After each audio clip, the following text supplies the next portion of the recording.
구약 성경의 비밀을 알면 성경이 다시 보입니다. 우리가 모르는 구약 성경 배열에 숨겨진 비밀. 구약 성경 39권. 창세기, 출애굽기, 레위기, 민수기, 신명기. 우리가 수십 년간 당연하게 읽어온 이 순서. 한 번이라도 의심해 보신 적 있으십니까? 아마 없으실 겁니다. 저도 그랬습니다. 그런데 충격적인 사실을 말씀드려야겠습니다. 이 순서는 원본이 아닙니다. 예수님이 읽으셨던 성경과 완전히 다릅니다. 잠깐, 이게 무슨 말인가 싶으시지요? 우리가 평생 읽어온 구약 성경이 원본이 아니라니. 처음 들으시면 당황스러우실 수 있습니다. 하지만 이것은 숨길 수 없는 역사적 사실입니다. 더 놀라운 이야기가 있습니다. 이 사실을 신학교에서도 깊이 가르치지 않습니다. 목사들도 대부분 잘 모릅니다. 설교에서도, 성경 공부에서도, 신앙서적에서도 거의 다루지 않습니다. 왜 그럴까요? 너무 오래 감춰져 있었기 때문입니다. 2000년이 넘는 세월 동안 이 비밀은 조용히 묻혀 있었습니다. 지금 이 순간에도 유대인들은 우리와 다른 순서로 성경을 읽고 있습니다. 그들이 읽는 히브리어 성경, 타나크라고 부르는 그 성경은 우리가 아는 구약과 배열이 완전히 다릅니다. 같은 39권인데 순서가 다릅니다.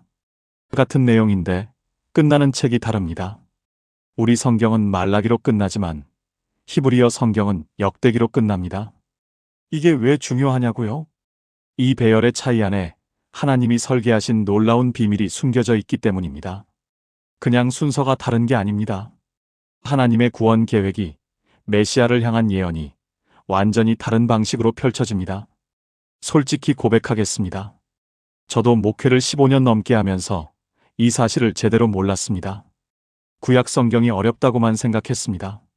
레위기만 펼치면 졸음이 쏟아졌고 열왕기는 누가 누군지 헷갈렸습니다. 민수기의 족보는 왜 이렇게 긴지, 이게 다 무슨 의미가 있는지 알 수 없었습니다. 그래서 저도 많은 목사들처럼 신약 중심으로 설교했습니다. 구약은 그저 신약을 이해하기 위한 배경 정도로만 여겼습니다. 그런데 3년 전 한 권의 책을 읽다가 멈칫했습니다. 세계적인 구약학자의 이런 문장이 눈에 들어왔습니다. 구약 성경의 배열 순서를 알면 하나님의 마음이 보인다. 처음에는 무슨 뜻인지 이해가 안 됐습니다. 배열 순서가 뭐 그리 중요하다는 걸까? 그래서 연구를 시작했습니다. 히브리어 성경의 구조를 파고들었습니다. 왜 유대인들은 다른 순서로 읽는지, 언제부터 우리 성경이 지금의 순서가 됐는지 추적했습니다. 그리고 마침내 깨달았습니다. 그 순간 저는 서재에서 무릎을 꿇었습니다. 30년 넘게 성경을 읽었는데 이제야 구약의 설계도가 보이기 시작했습니다. 왜 창세기 다음에 출애굽기가 오는지, 왜 시편이 성경 한가운데 자리 잡고 있는지, 왜 말라기가 400년의 침묵을 예고하며 끝나는지, 모든 배열에 하나님의 의도가 담겨 있었습니다. 단 한 권도 우연히 그 자리에 있는 게 아니었습니다. 혹시 여러분도 이런 경험 있으십니까? 구약 성경을 읽다가 중간에 포기하신 적 말입니다. 창세기는 재미있는데 출애굽기 후반부터 슬슬 힘들어지고 레위기에서 완전히 멈추신 적 있으시지요? 아니면 시편과 잠언만 골라 읽으시다가 덮으신 적 있으십니까? 열왕기상하, 역대기상하는 도대체 뭐가 다른 건지 헷갈리셨던 적은요? 그렇다면 오늘이 바로 그 답을 얻으실 날입니다. 구약 성경이 어려웠던 이유가 있습니다. 우리가 배열의 비밀을 몰랐기 때문입니다. 지도 없이 낯선 도시를 헤매는 것과 같았습니다. 하지만 오늘 그 지도를 손에 쥐시게 될 것입니다. 오늘 여러분과 나눌 이야기는 구약 성경 배열에 숨겨진 7가지 비밀입니다. 이 7가지를 알고 나면 구약 성경이 완전히 새롭게 읽힙니다. 지루하던 족보가 감동으로 다가옵니다. 건너뛰던 율법서에서 예수님의 그림자가 보입니다. 어렵기만 하던 예언서가 오늘 내 삶에 말씀하시는 하나님의 음성으로 들립니다. 이 비밀은 단순한 성경 지식이 아닙니다. 여러분의 성경 읽기를 완전히 바꿔놓을 하나님의 설계도입니다. 2000년간 감춰져 있던 보물지도입니다. 혹시 지금 이 순간 마음이 움직이는 분 계십니까? 나도 구약 성경이 어려웠는데 나도 이 비밀을 알고 싶다는 생각이 드시는 분 계십니까? 그렇다면 댓글에 아멘으로 함께 해주세요. 여러분의 그 작은 고백이 오늘 이 말씀을 끝까지 붙드는 첫걸음이 될 것입니다. 자, 준비되셨습니까? 지금부터 구약 성경 배열에 숨겨진 첫 번째 비밀을 함께 열어보겠습니다. 첫 번째 비밀, 구약 성경은 원래 세 부분으로 나뉘어 있었습니다. 여러분, 우리가 읽는 구약 성경 39권, 이 책들이 어떻게 분류되어 있는지 생각해 보신 적 있으십니까? 보통 우리는 이렇게 알고 있습니다. 율법서 5권, 역사서 12권, 시가서 5권, 대선지서 5권, 소선지서 12권, 이렇게 5부분으로 나눕니다. 그런데 이 분류 방식 어디서 온 걸까요? 놀라운 사실을 말씀드리겠습니다. 이 분류는 원본이 아닙니다. 기원전 3세기경 그리스어로 번역된 72역 성경에서 시작된 분류입니다. 히브리어 원본 성경은 완전히 다른 방식으로 나뉘어 있었습니다. 예수님이 읽으셨던 히브리어 성경, 유대인들이 타나크라고 부르는 그 성경은 세 부분으로만 나뉩니다. 토라, 네비임, 케투빔, 우리말로 하면 율법, 예언서, 성문서입니다. 타나크라는 이름 자체가 이 세 부분의 첫 글자를 딴 것입니다.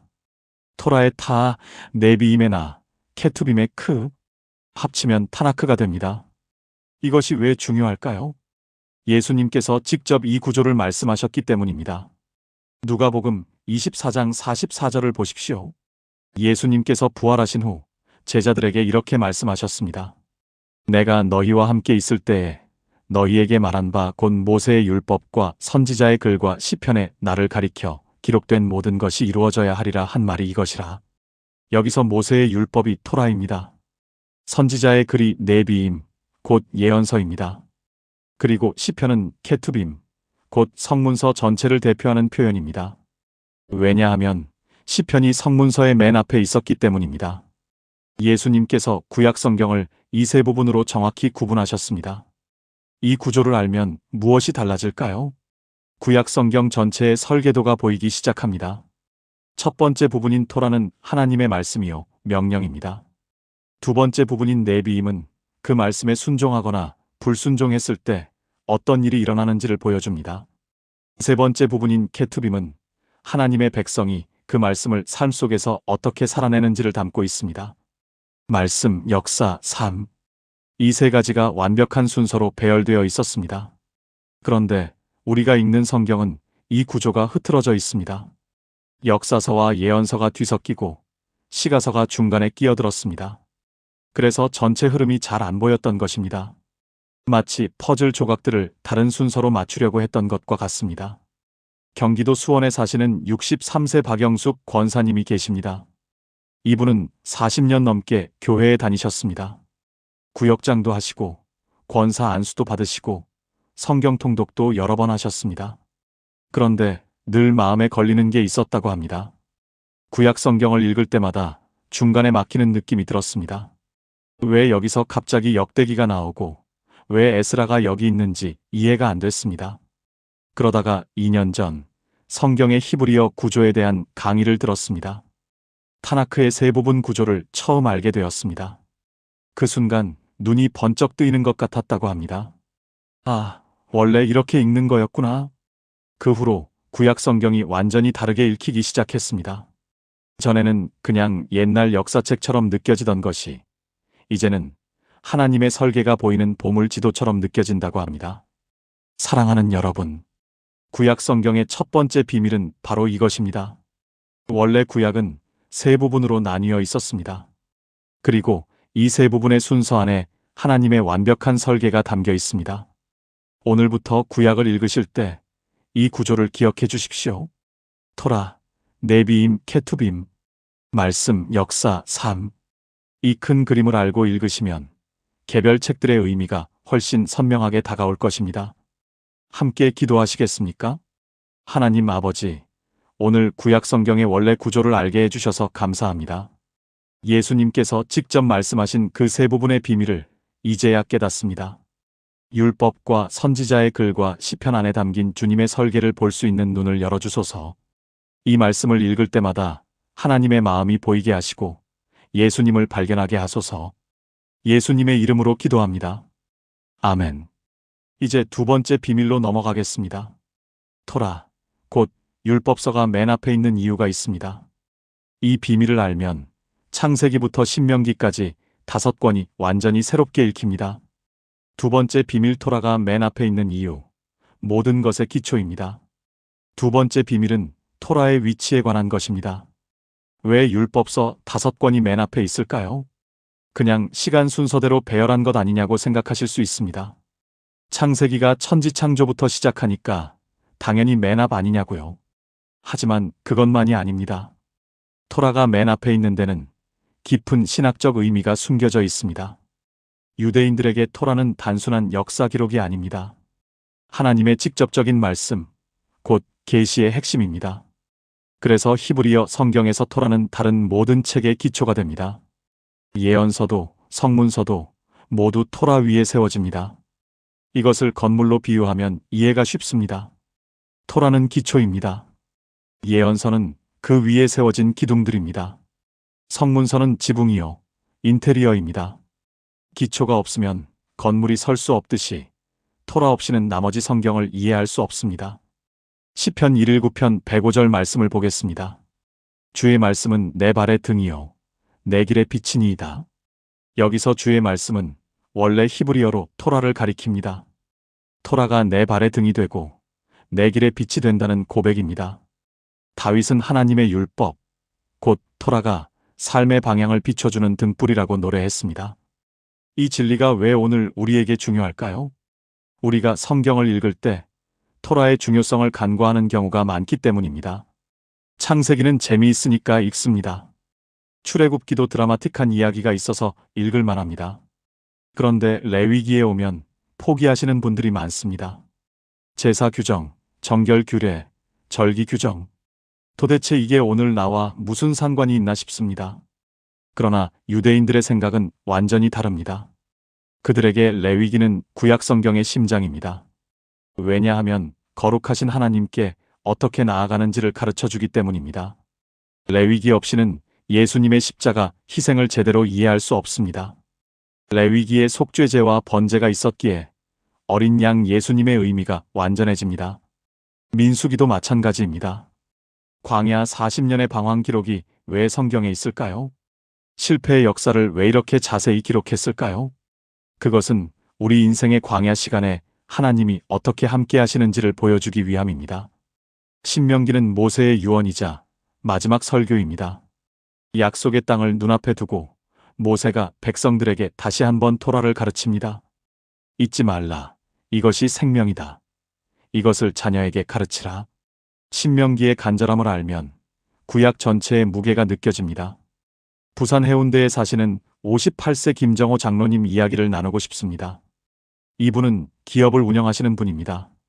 30년 넘게 신앙생활을 하셨지만 솔직히 구약은 별로 안 읽으셨다고 합니다. 특히 레위기와 민수기는 거의 펼쳐보지 않았습니다. 필요한 말씀은 신약에 다 있다고 생각하셨습니다. 그런데 3년 전 사업에 큰 위기가 찾아왔습니다. 거래처가 갑자기 계약을 파기했고 자금 흐름이 막혔습니다.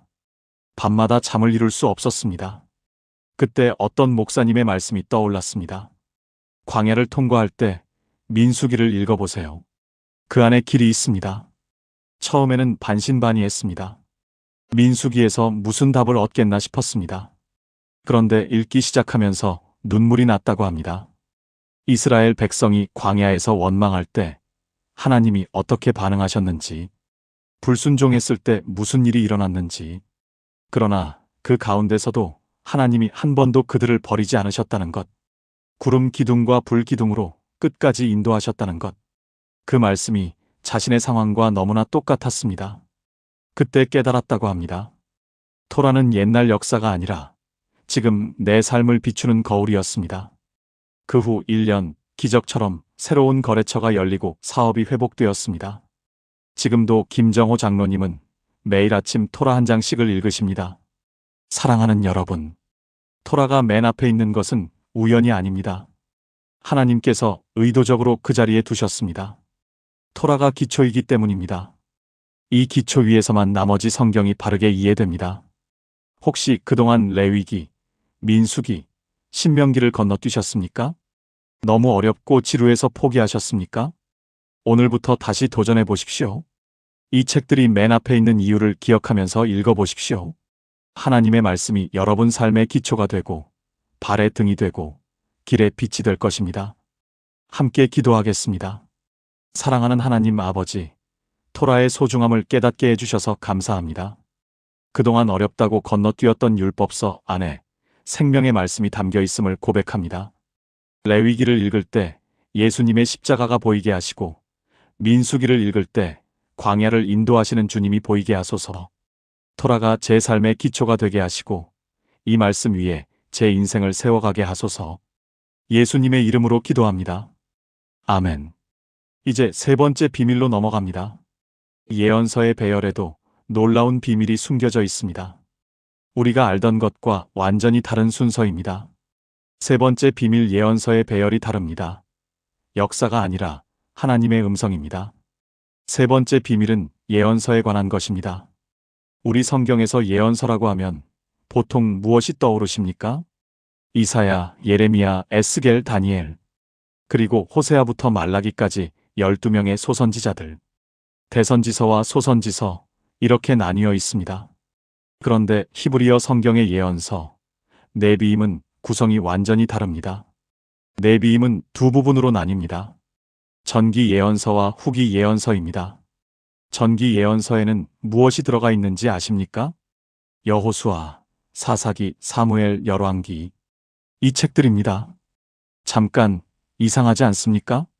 우리 성경에서 이 책들은 역사서로 분류되어 있습니다. 그런데 히브리어 성경에서는 예언서입니다. 왜 역사책이 예언서에 들어가 있을까요? 여기에 엄청난 비밀이 숨겨져 있습니다. 유대인들은 이 책들을 단순한 역사 기록으로 보지 않았습니다. 선지자들의 눈으로 해석된 역사, 곧 예언적 역사로 보았습니다. 다시 말해서 이 책들은 그냥 왕들이 언제 즉위하고 언제 죽었는지를 기록한 게 아닙니다. 하나님께서 역사 가운데 어떻게 말씀하고 계셨는지를 보여주는 책들입니다. 역사의 저자가 하나님이심을 증거하는 예언적 선언입니다. 열왕기를 예로 들어보겠습니다.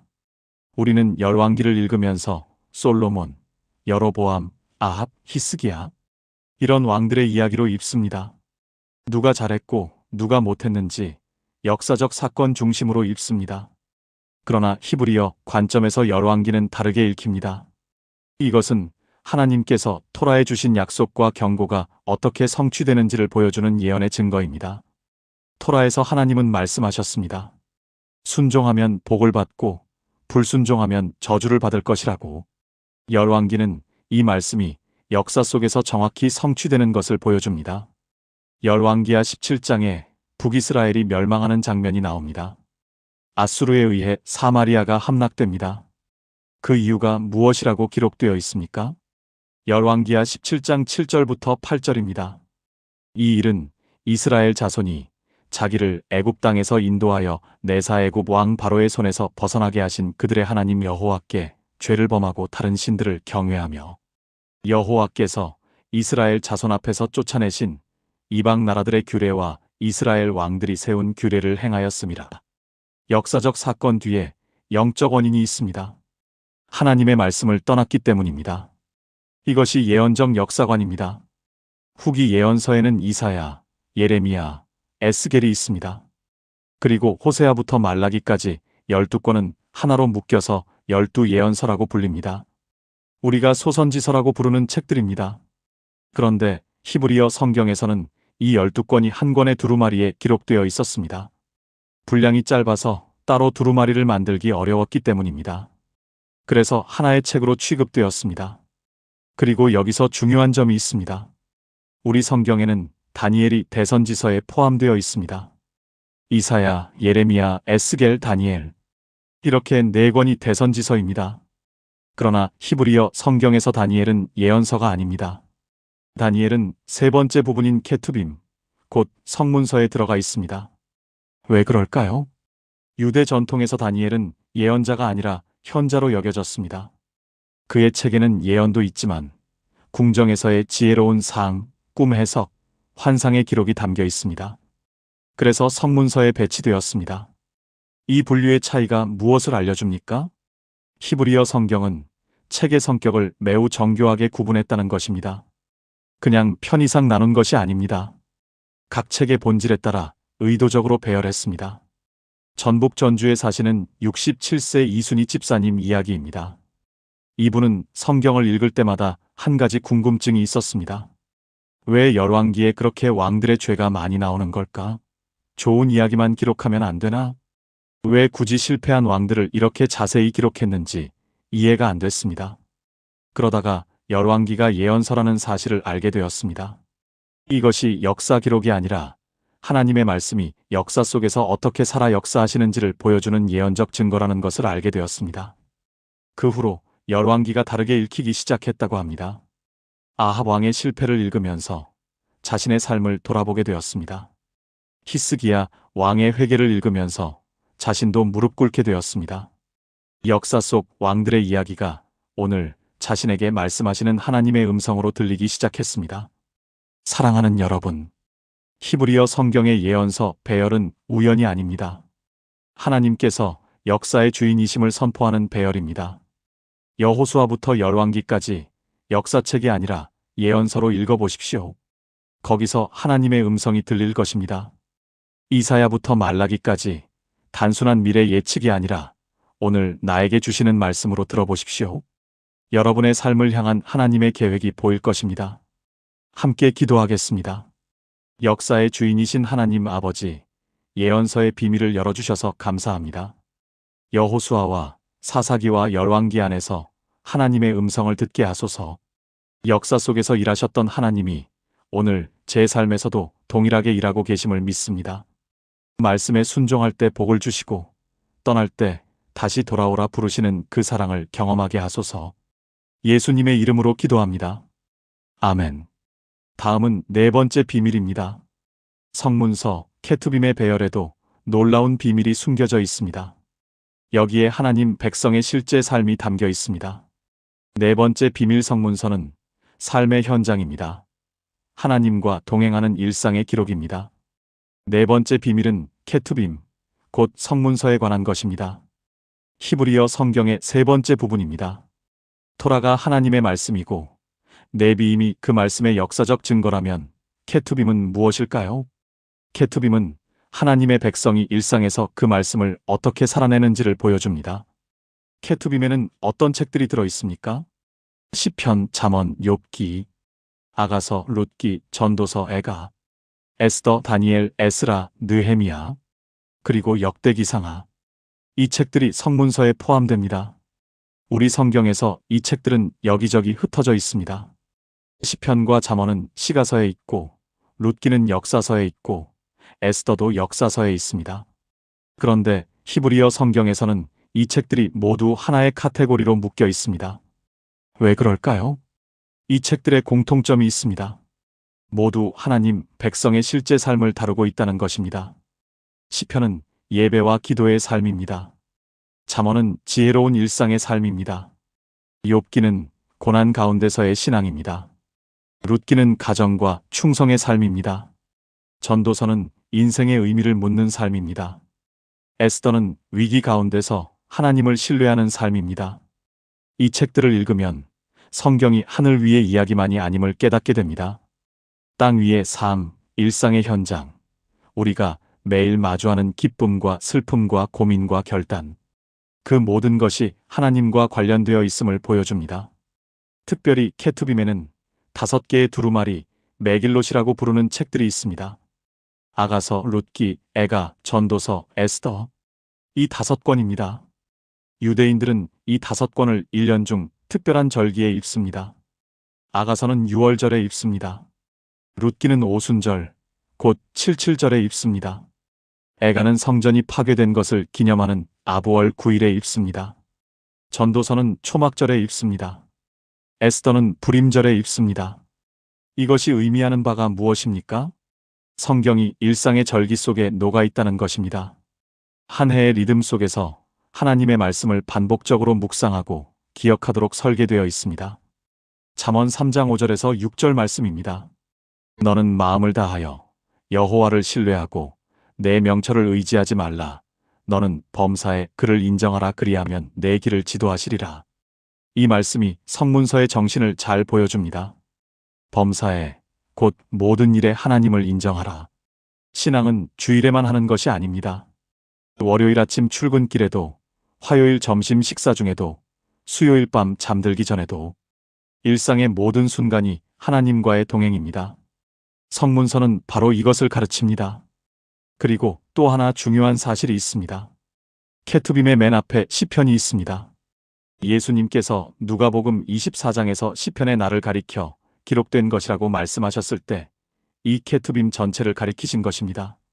시편이 케투빔을 대표하기 때문입니다. 시편은 하나님 백성의 기도요 찬양입니다. 150편에 달하는 이 시들은 인간이 경험할 수 있는 거의 모든 감정을 담고 있습니다. 기쁨과 감사, 슬픔과 애통, 두려움과 절망, 분노와 억울함, 그 모든 것을 하나님 앞에 쏟아놓는 솔직한 기도들입니다. 시편이 케투빔의 맨 앞에 있다는 것은 무엇을 의미할까요? 삶의 모든 영역에서 기도가 먼저라는 것입니다. 일을 시작하기 전에, 결정을 내리기 전에, 문제에 직면했을 때 먼저 하나님 앞에 나아가라는 것입니다. 인천에 사시는 55세 정미영 권사님 이야기입니다. 이분은 두 아들을 키우시는 어머니입니다. 큰아들이 고등학교 때 심하게 방황을 했습니다. 학교도 안 가고 밤에 나가서 새벽에 들어오고 말도 안 통하고 너무 힘들어서 매일 눈물로 기도하셨습니다. 그 시기에 시편을 읽기 시작했습니다. 처음에는 시편 23편, 91편 같은 유명한 시편만 읽었습니다. 그러다가 시편 전체를 통독하기로 결심하셨습니다. 시편 13편을 읽을 때 깜짝 놀랐다고 합니다. 여호와여 어느 때까지니이까? 나를 영원히 잊으시나이까? 다윗의 이 절규가 자신의 마음 그대로였습니다. 시편 42편을 읽을 때도 눈물이 났습니다. 내 영혼아 내가 어찌하여 낙심하며 어찌하여 내 속에서 불안해하는가? 시편을 읽으면서 깨달았습니다. 나만 이런 게 아니구나. 다윗도 이렇게 절망했구나. 하나님 앞에 이렇게 솔직해도 되는구나. 그 후로 시편이 기도의 언어가 되었습니다. 자신의 말이 막힐 때 시편의 말씀으로 기도했습니다. 3년이 지나고 큰아들이 변하기 시작했습니다. 지금은 대학생이 되어 교회 청년부에서 봉사하고 있습니다. 정미영 권사님은 이렇게 고백하십니다. 시편이 없었으면 그 시간을 어떻게 버텼을지 모릅니다. 사랑하는 여러분, 케투빔, 성문서는 우리 삶의 현장입니다. 하나님과 동행하는 일상의 기록입니다. 토라로 말씀을 받고 네비임으로 역사를 배우고 케투빔으로 삶을 살아갑니다. 오늘부터 성문서를 새로운 눈으로 읽어보십시오. 시편으로 기도하시고 잠언으로 지혜를 얻으시고 전도서로 인생을 묵상하십시오. 룻기에서 충성을, 에스더에서 용기를, 욥기에서 인내를 배우십시오. 이 책들이 여러분의 일상에 하나님을 모셔올 것입니다. 함께 기도하겠습니다. 생명의 주인이신 하나님 아버지, 성문서의 귀한 가르침을 감사드립니다. 시편으로 기도하게 하시고 잠언으로 지혜롭게 하시고 전도서로 겸손하게 하소서. 제 일상의 모든 순간에 주님을 인정하며 범사의 주님과 동행하게 하소서. 주일뿐 아니라 월요일도 화요일도 매일매일 주님 안에서 살게 하소서. 예수님의 이름으로 기도합니다. 아멘. 5번째 비밀로 넘어갑니다. 시편이 성경 한가운데 있는 이유. 거기에 놀라운 비밀이 숨겨져 있습니다. 5번째 비밀 시편은 성경의 심장입니다. 모든 말씀이 여기서 만납니다. 5번째 비밀은 시편의 위치에 관한 것입니다. 시편은 구약 성경 한가운데 있습니다. 이것은 우연일까요? 시편은 모두 150편입니다. 그런데 이 150편이 5권으로 나뉘어 있다는 사실을 아십니까? 한 권은 시편 1편부터 41편까지, 두 권은 42편부터 72편까지, 세 권은 73편부터 89편까지, 네 권은 90편부터 106편까지, 5권은 107편부터 150편까지입니다. 왜 5권으로 나뉘어 있을까요? 토라, 곧 모세오경이 5권이기 때문입니다. 유대 전통에서 시편은 다윗의 토라라고 불렸습니다. 모세가 율법을 주었다면 다윗은 기도와 찬양을 주었습니다.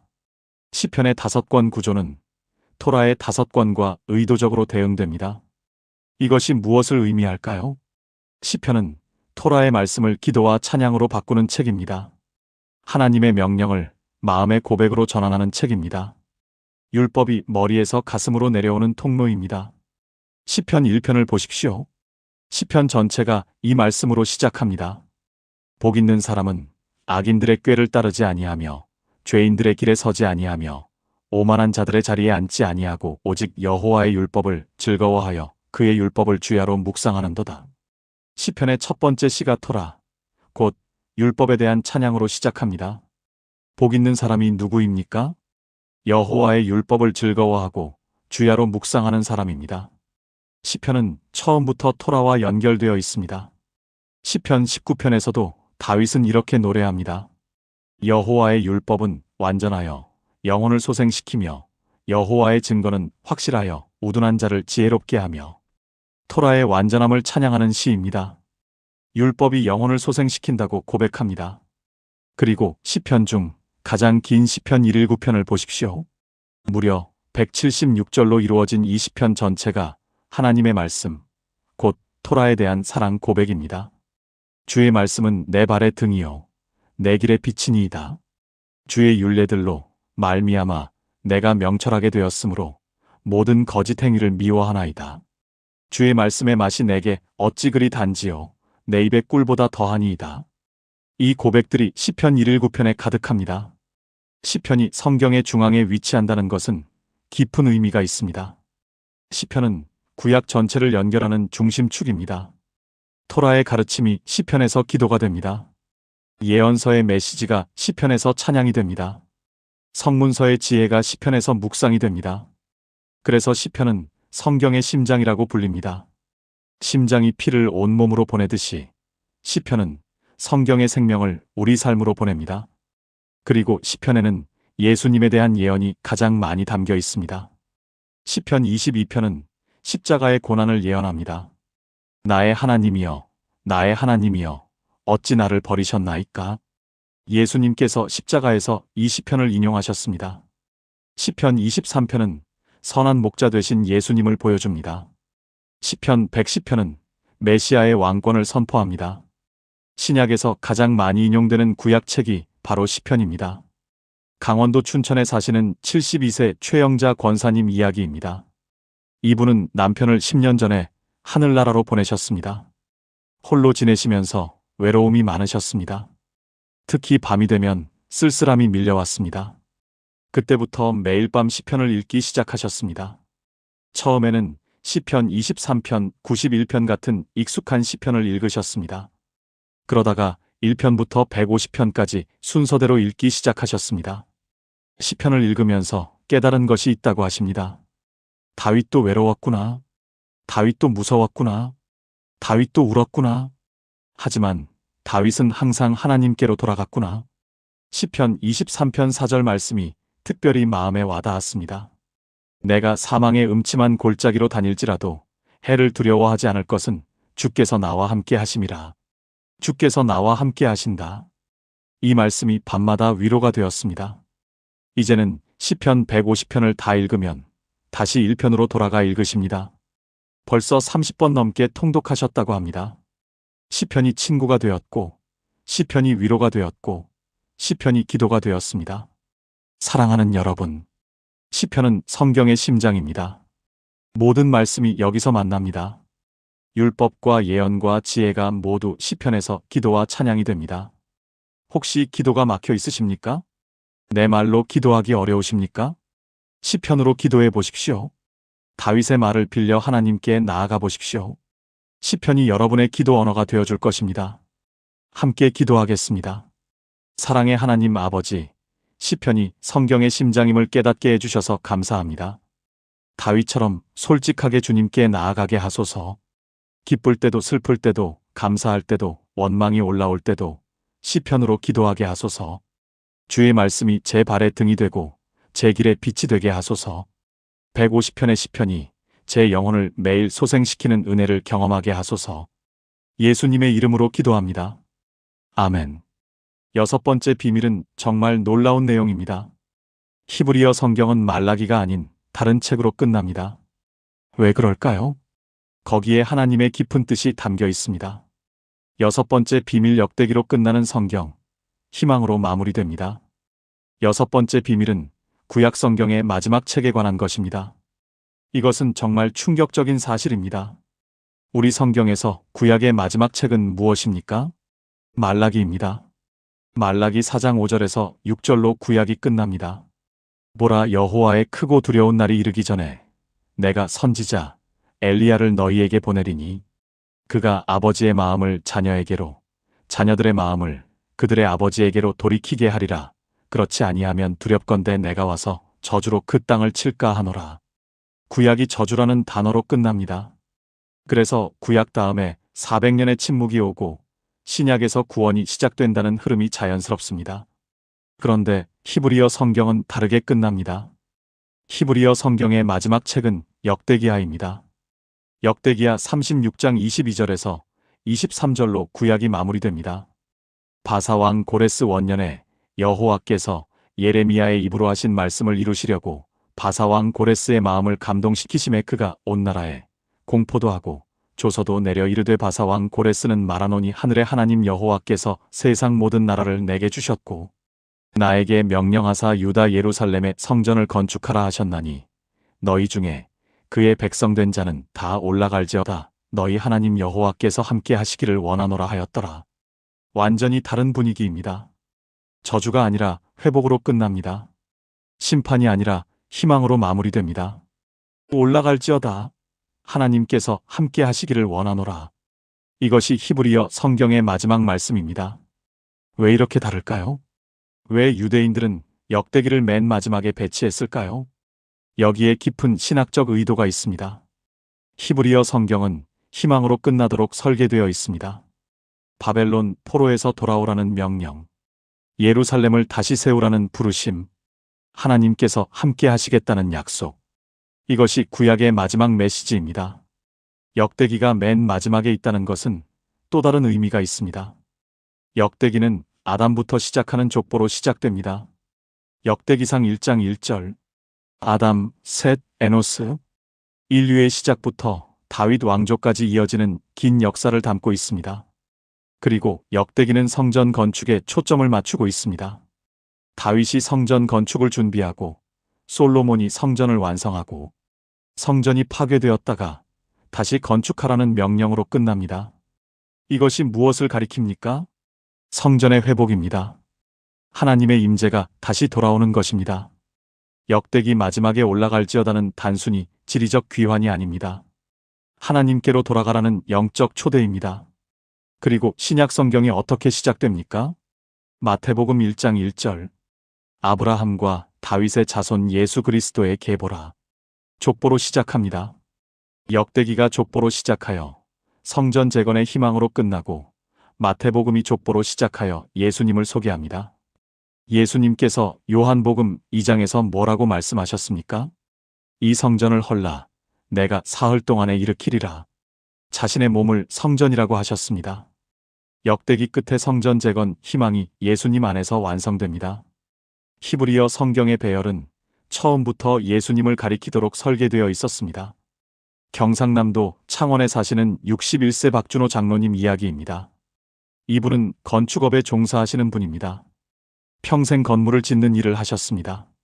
그런데 몇 년 전 회사가 심각한 위기를 맞았습니다. 대형 프로젝트에서 큰 손실이 발생했고 부도 직전까지 갔습니다. 모든 것이 무너지는 것 같았습니다.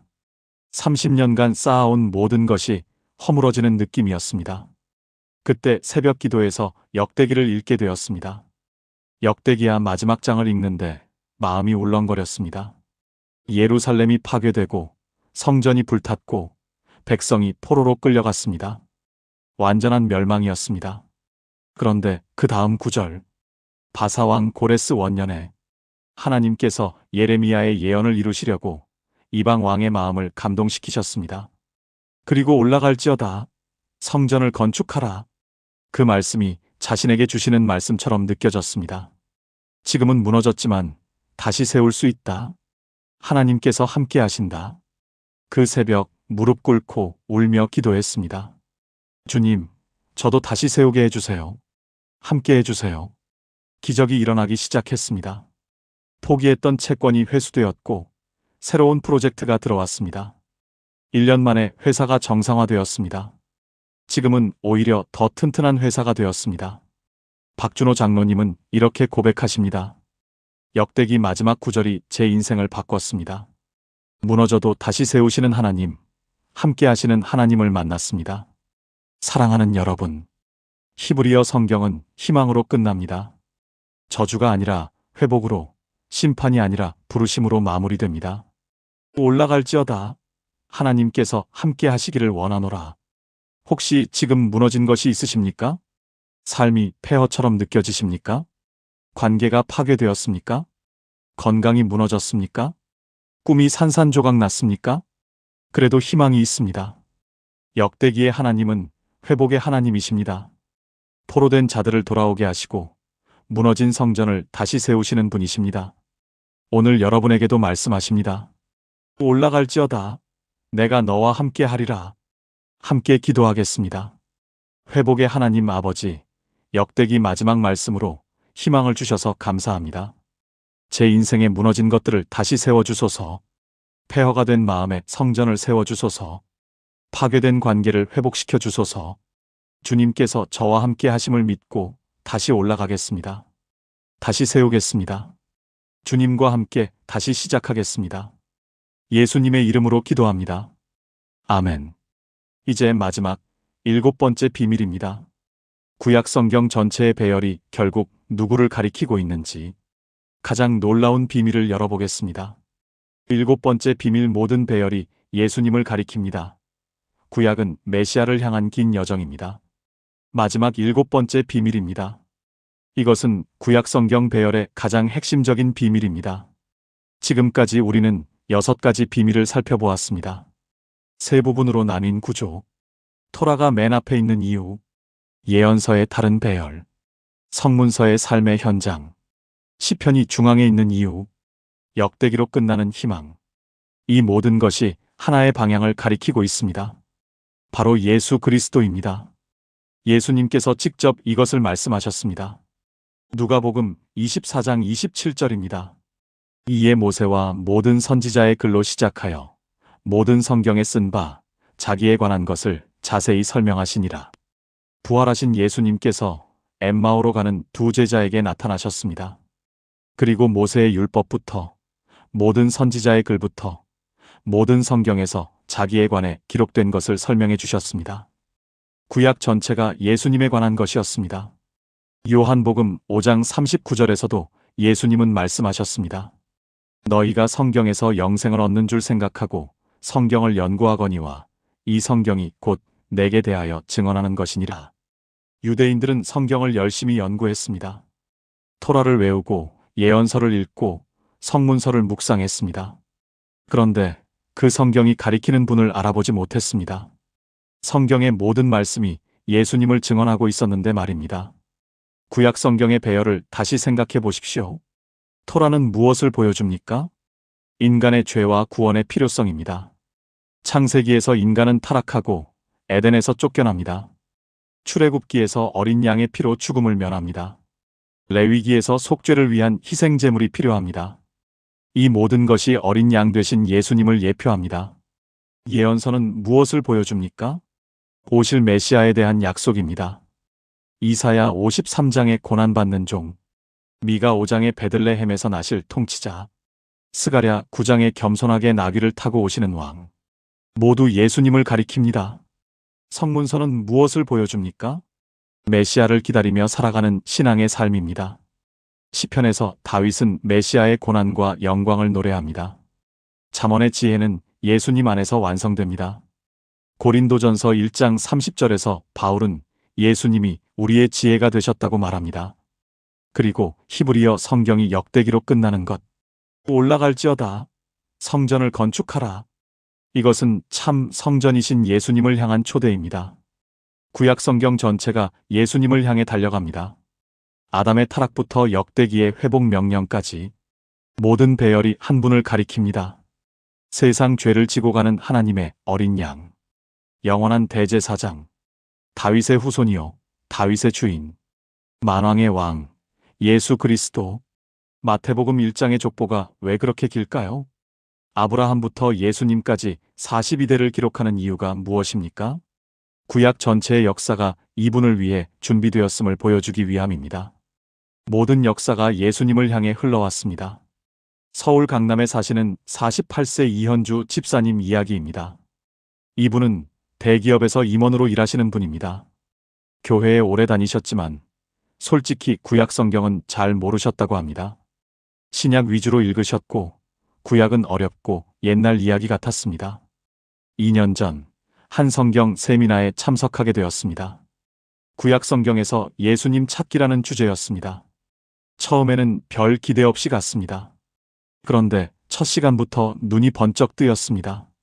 창세기 3장의 여자의 후손이 예수님이라는 것, 아브라함이 이삭을 바치려던 모리아 산이 예수님이 십자가 지신 골고다라는 것, 유월절 어린 양의 피가 예수님의 보혈이라는 것, 레위기의 대속죄일 의식을 배울 때 눈물이 났습니다.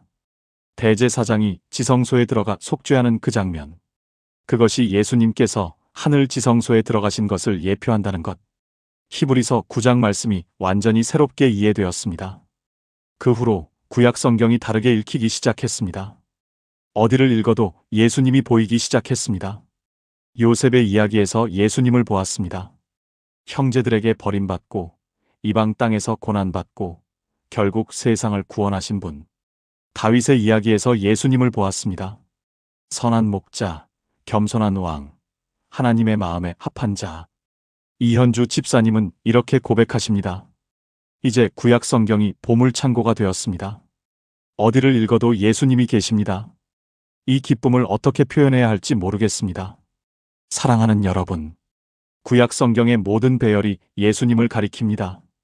토라도, 예언서도, 성문서도 처음부터 끝까지 예수 그리스도를 증거합니다.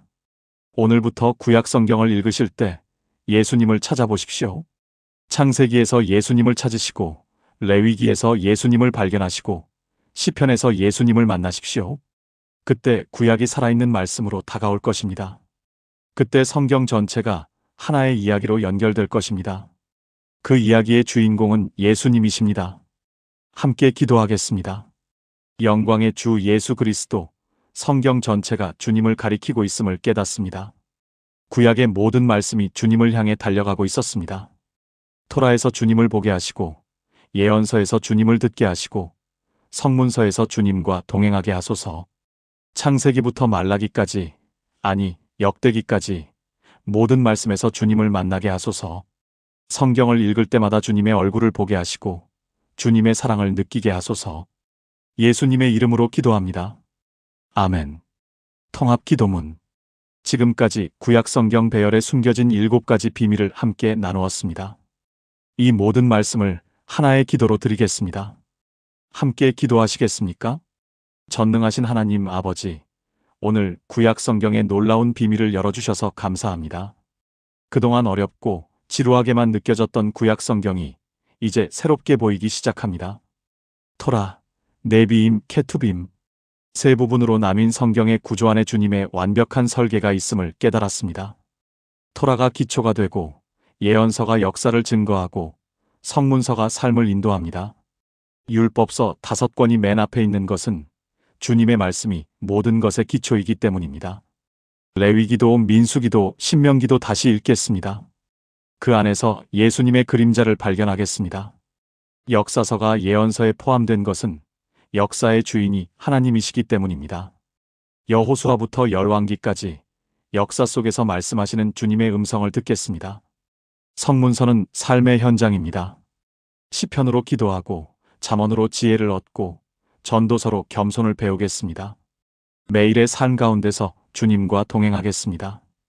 시편이 성경의 심장임을 고백합니다. 다윗처럼 솔직하게, 담대하게, 간절하게 주님께 나아가겠습니다. 150편의 시편이 제 영혼을 매일 소생시키게 하소서.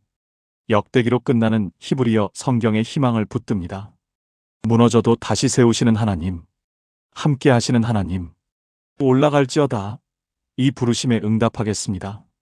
그리고 무엇보다 모든 배열이 예수님을 가리키고 있음을 깨달았습니다. 구약 전체가 메시아를 향한 긴 여정이었습니다. 이제 그분을 알았으니 어디를 읽어도 예수님을 찾겠습니다. 창세기에서도 레위기에서도 시편에서도 역대기에서도 주님의 얼굴을 보겠습니다. 오늘 이 말씀을 들은 모든 분들의 성경 읽기가 완전히 바뀌게 하소서.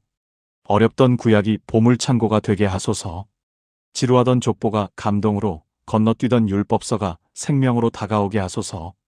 이 모든 말씀을 주님의 은혜로 받고 주님의 영광을 위해 살아가겠습니다. 살아계신 예수 그리스도의 이름으로 기도합니다. 아멘. 마무리. 사랑하는 여러분, 오늘 구약 성경 배열에 숨겨진 7가지 비밀을 함께 나누었습니다. 첫째, 구약은 원래 세 부분으로 나뉘어 있었습니다. 토라, 네비임, 케투빔. 둘째, 토라가 맨 앞에 있는 것은 말씀이 모든 것의 기초이기 때문입니다. 셋째, 역사서가 예언서에 포함된 것은 역사가 하나님의 음성이기 때문입니다. 넷째, 성문서는 하나님과 동행하는 일상의 기록입니다. 다섯째, 시편은 성경의 심장으로 모든 말씀이 여기서 만납니다. 여섯째, 히브리어 성경은 역대기로 끝나며 희망으로 마무리됩니다. 일곱째, 모든 배열이 예수 그리스도를 가리킵니다. 이 7가지 비밀을 아는 것과 모르는 것은 하늘과 땅 차이입니다. 지도 없이 낯선 도시를 헤매는 것과 완벽한 지도를 들고 여행하는 것의 차이입니다. 오늘 여러분은 그 지도를 손에 쥐셨습니다. 이제 구약 성경이 다르게 읽힐 것입니다. 레위기가 더 이상 지루하지 않을 것입니다. 열왕기가 더 이상 복잡하게만 느껴지지 않을 것입니다. 시편이 더 깊이 다가올 것입니다. 그리고 어디를 읽어도 예수님이 보일 것입니다. 오늘 이 말씀이 여러분의 마음에 닿았다면 지금 댓글에 아멘으로 고백해 주세요. 그리고 오늘 나눈 7가지 중에서 가장 마음에 와닿은 것이 무엇인지 한 줄로 남겨주시면 감사하겠습니다. 여러분의 그 고백이 누군가에게 큰 은혜가 될 것입니다. 이 말씀이 필요한 분이 주위에 계시다면 공유해 주십시오. 더 많은 분들이 구약 성경의 비밀을 알고 말씀의 깊은 은혜를 경험하시기를 바랍니다. 하나님 아버지께서 여러분의 성경 읽기를 축복해 주시기를 기도합니다. 오늘부터 구약 성경이 새롭게 열리는 놀라운 경험을 하시기를 축복합니다. 말씀 안에서 예수님을 만나고 그분의 사랑을 깊이 경험하시기를 축복합니다. 여러분의 삶 위에 하나님의 은혜와 평강이 넘치시기를 주님의 이름으로 축복합니다. 감사합니다. 구약 성경의 비밀을 알면 성경이 다시 보입니다. 우리가 모르는 구약 성경 배열에 숨겨진 비밀.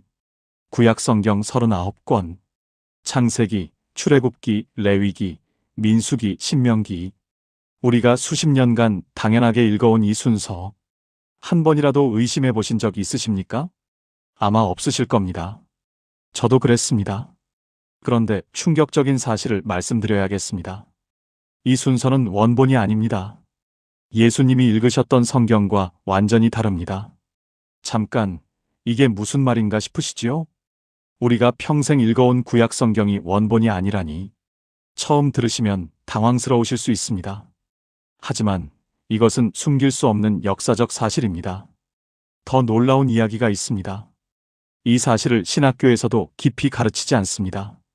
목사들도 대부분 잘 모릅니다. 설교에서도, 성경 공부에서도, 신앙서적에서도 거의 다루지 않습니다. 왜 그럴까요? 너무 오래 감춰져 있었기 때문입니다. 2000년이 넘는 세월 동안 이 비밀은 조용히 묻혀 있었습니다. 지금 이 순간에도 유대인들은 우리와 다른 순서로 성경을 읽고 있습니다. 그들이 읽는 히브리어 성경, 타나크라고 부르는 그 성경은 우리가 아는 구약과 배열이 완전히 다릅니다. 같은 39권인데 순서가 다릅니다.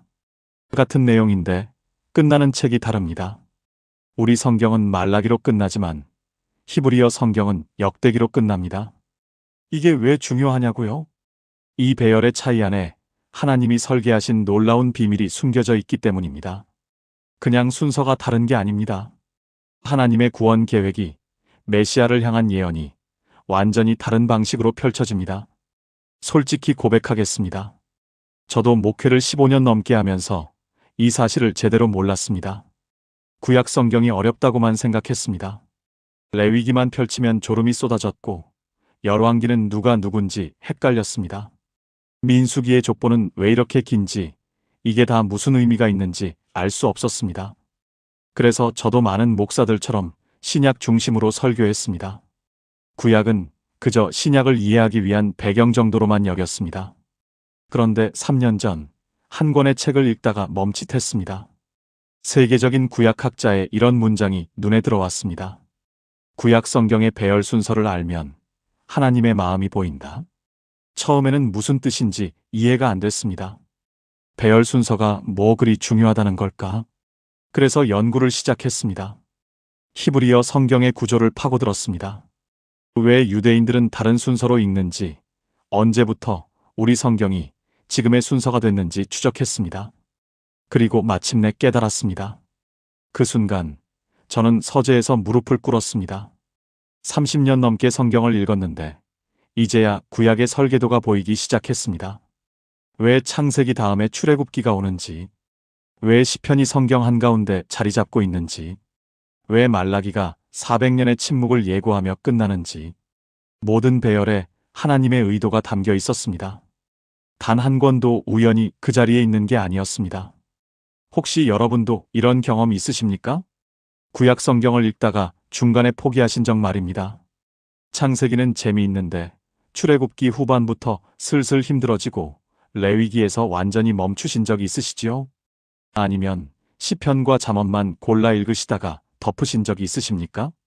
열왕기상하, 역대기상하는 도대체 뭐가 다른 건지 헷갈리셨던 적은요? 그렇다면 오늘이 바로 그 답을 얻으실 날입니다. 구약 성경이 어려웠던 이유가 있습니다. 우리가 배열의 비밀을 몰랐기 때문입니다. 지도 없이 낯선 도시를 헤매는 것과 같았습니다. 하지만 오늘 그 지도를 손에 쥐시게 될 것입니다.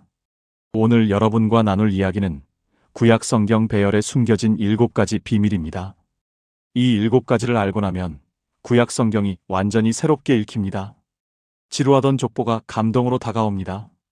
건너뛰던 율법서에서 예수님의 그림자가 보입니다. 어렵기만 하던 예언서가 오늘 내 삶에 말씀하시는 하나님의 음성으로 들립니다. 이 비밀은 단순한 성경 지식이 아닙니다. 여러분의 성경 읽기를 완전히 바꿔놓을 하나님의 설계도입니다. 2000년간 감춰져 있던 보물지도입니다. 혹시 지금 이 순간 마음이 움직이는 분 계십니까? 나도 구약 성경이 어려웠는데 나도 이 비밀을 알고 싶다는 생각이 드시는 분 계십니까? 그렇다면 댓글에 아멘으로 함께 해주세요. 여러분의 그 작은 고백이 오늘 이 말씀을 끝까지 붙드는 첫걸음이 될 것입니다. 자, 준비되셨습니까?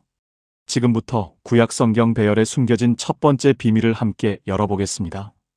첫 번째 비밀, 구약 성경은 원래 세 부분으로 나뉘어 있었습니다. 여러분, 우리가 읽는 구약 성경 39권, 이 책들이 어떻게 분류되어 있는지 생각해 보신 적 있으십니까? 보통 우리는 이렇게 알고 있습니다. 율법서 5권, 역사서 12권, 시가서 5권, 대선지서 5권, 소선지서 12권, 이렇게 5부분으로 나눕니다. 그런데 이 분류 방식 어디서 온 걸까요? 놀라운 사실을 말씀드리겠습니다. 이 분류는 원본이 아닙니다. 기원전 3세기경 그리스어로 번역된 72역 성경에서 시작된 분류입니다. 히브리어 원본 성경은 완전히 다른 방식으로 나뉘어 있었습니다. 예수님이 읽으셨던 히브리어 성경, 유대인들이 타나크라고 부르는 그 성경은 세 부분으로만 나뉩니다. 토라, 네비임, 케투빔, 우리말로 하면 율법, 예언서, 성문서입니다. 타나크라는 이름 자체가 이 세 부분의 첫 글자를 딴 것입니다. 토라의 타, 네비임의 나, 케투빔의 크, 합치면 타나크가 됩니다. 이것이 왜 중요할까요? 예수님께서 직접 이 구조를 말씀하셨기 때문입니다. 누가복음 24장 44절을 보십시오. 예수님께서 부활하신 후 제자들에게 이렇게 말씀하셨습니다. 내가 너희와 함께 있을 때에 너희에게 말한 바 곧 모세의 율법과 선지자의 글과 시편에 나를 가리켜 기록된 모든 것이 이루어져야 하리라 한 말이 이것이라. 여기서 모세의 율법이 토라입니다. 선지자의 글이 네비임, 곧 예언서입니다. 그리고 시편은 케투빔, 곧 성문서 전체를 대표하는 표현입니다. 왜냐하면 시편이 성문서의 맨 앞에 있었기 때문입니다. 예수님께서 구약 성경을 이 세 부분으로 정확히 구분하셨습니다. 이 구조를 알면 무엇이 달라질까요? 구약 성경 전체의 설계도가 보이기 시작합니다. 첫 번째 부분인 토라는 하나님의 말씀이요, 명령입니다. 두 번째 부분인 네비임은 그 말씀에 순종하거나 불순종했을 때 어떤 일이 일어나는지를 보여줍니다. 세 번째 부분인 케투빔은 하나님의 백성이 그 말씀을 삶 속에서 어떻게 살아내는지를 담고 있습니다. 말씀, 역사, 삶. 이 세 가지가 완벽한 순서로 배열되어 있었습니다. 그런데 우리가 읽는 성경은 이 구조가 흐트러져 있습니다. 역사서와 예언서가 뒤섞이고 시가서가 중간에 끼어들었습니다. 그래서 전체 흐름이 잘 안 보였던 것입니다. 마치 퍼즐 조각들을 다른 순서로 맞추려고 했던 것과 같습니다. 경기도 수원에 사시는 63세 박영숙 권사님이 계십니다. 이분은 40년 넘게 교회에 다니셨습니다. 구역장도 하시고 권사 안수도 받으시고 성경 통독도 여러 번 하셨습니다. 그런데 늘 마음에 걸리는 게 있었다고 합니다. 구약 성경을 읽을 때마다 중간에 막히는 느낌이 들었습니다. 왜 여기서 갑자기 역대기가 나오고 왜 에스라가 여기 있는지 이해가 안 됐습니다. 그러다가 2년 전 성경의 히브리어 구조에 대한 강의를 들었습니다. 타나크의 세 부분 구조를 처음 알게 되었습니다. 그 순간 눈이 번쩍 뜨이는 것 같았다고 합니다. 아, 원래 이렇게 읽는 거였구나. 그 후로 구약 성경이 완전히 다르게 읽히기 시작했습니다. 전에는 그냥 옛날 역사책처럼 느껴지던 것이 이제는 하나님의 설계가 보이는 보물 지도처럼 느껴진다고 합니다. 사랑하는 여러분, 구약 성경의 첫 번째 비밀은 바로 이것입니다. 원래 구약은 세 부분으로 나뉘어 있었습니다. 그리고 이 세 부분의 순서 안에 하나님의 완벽한 설계가 담겨 있습니다. 오늘부터 구약을 읽으실 때 이 구조를 기억해 주십시오. 토라, 네비임, 케투빔, 말씀, 역사, 삶.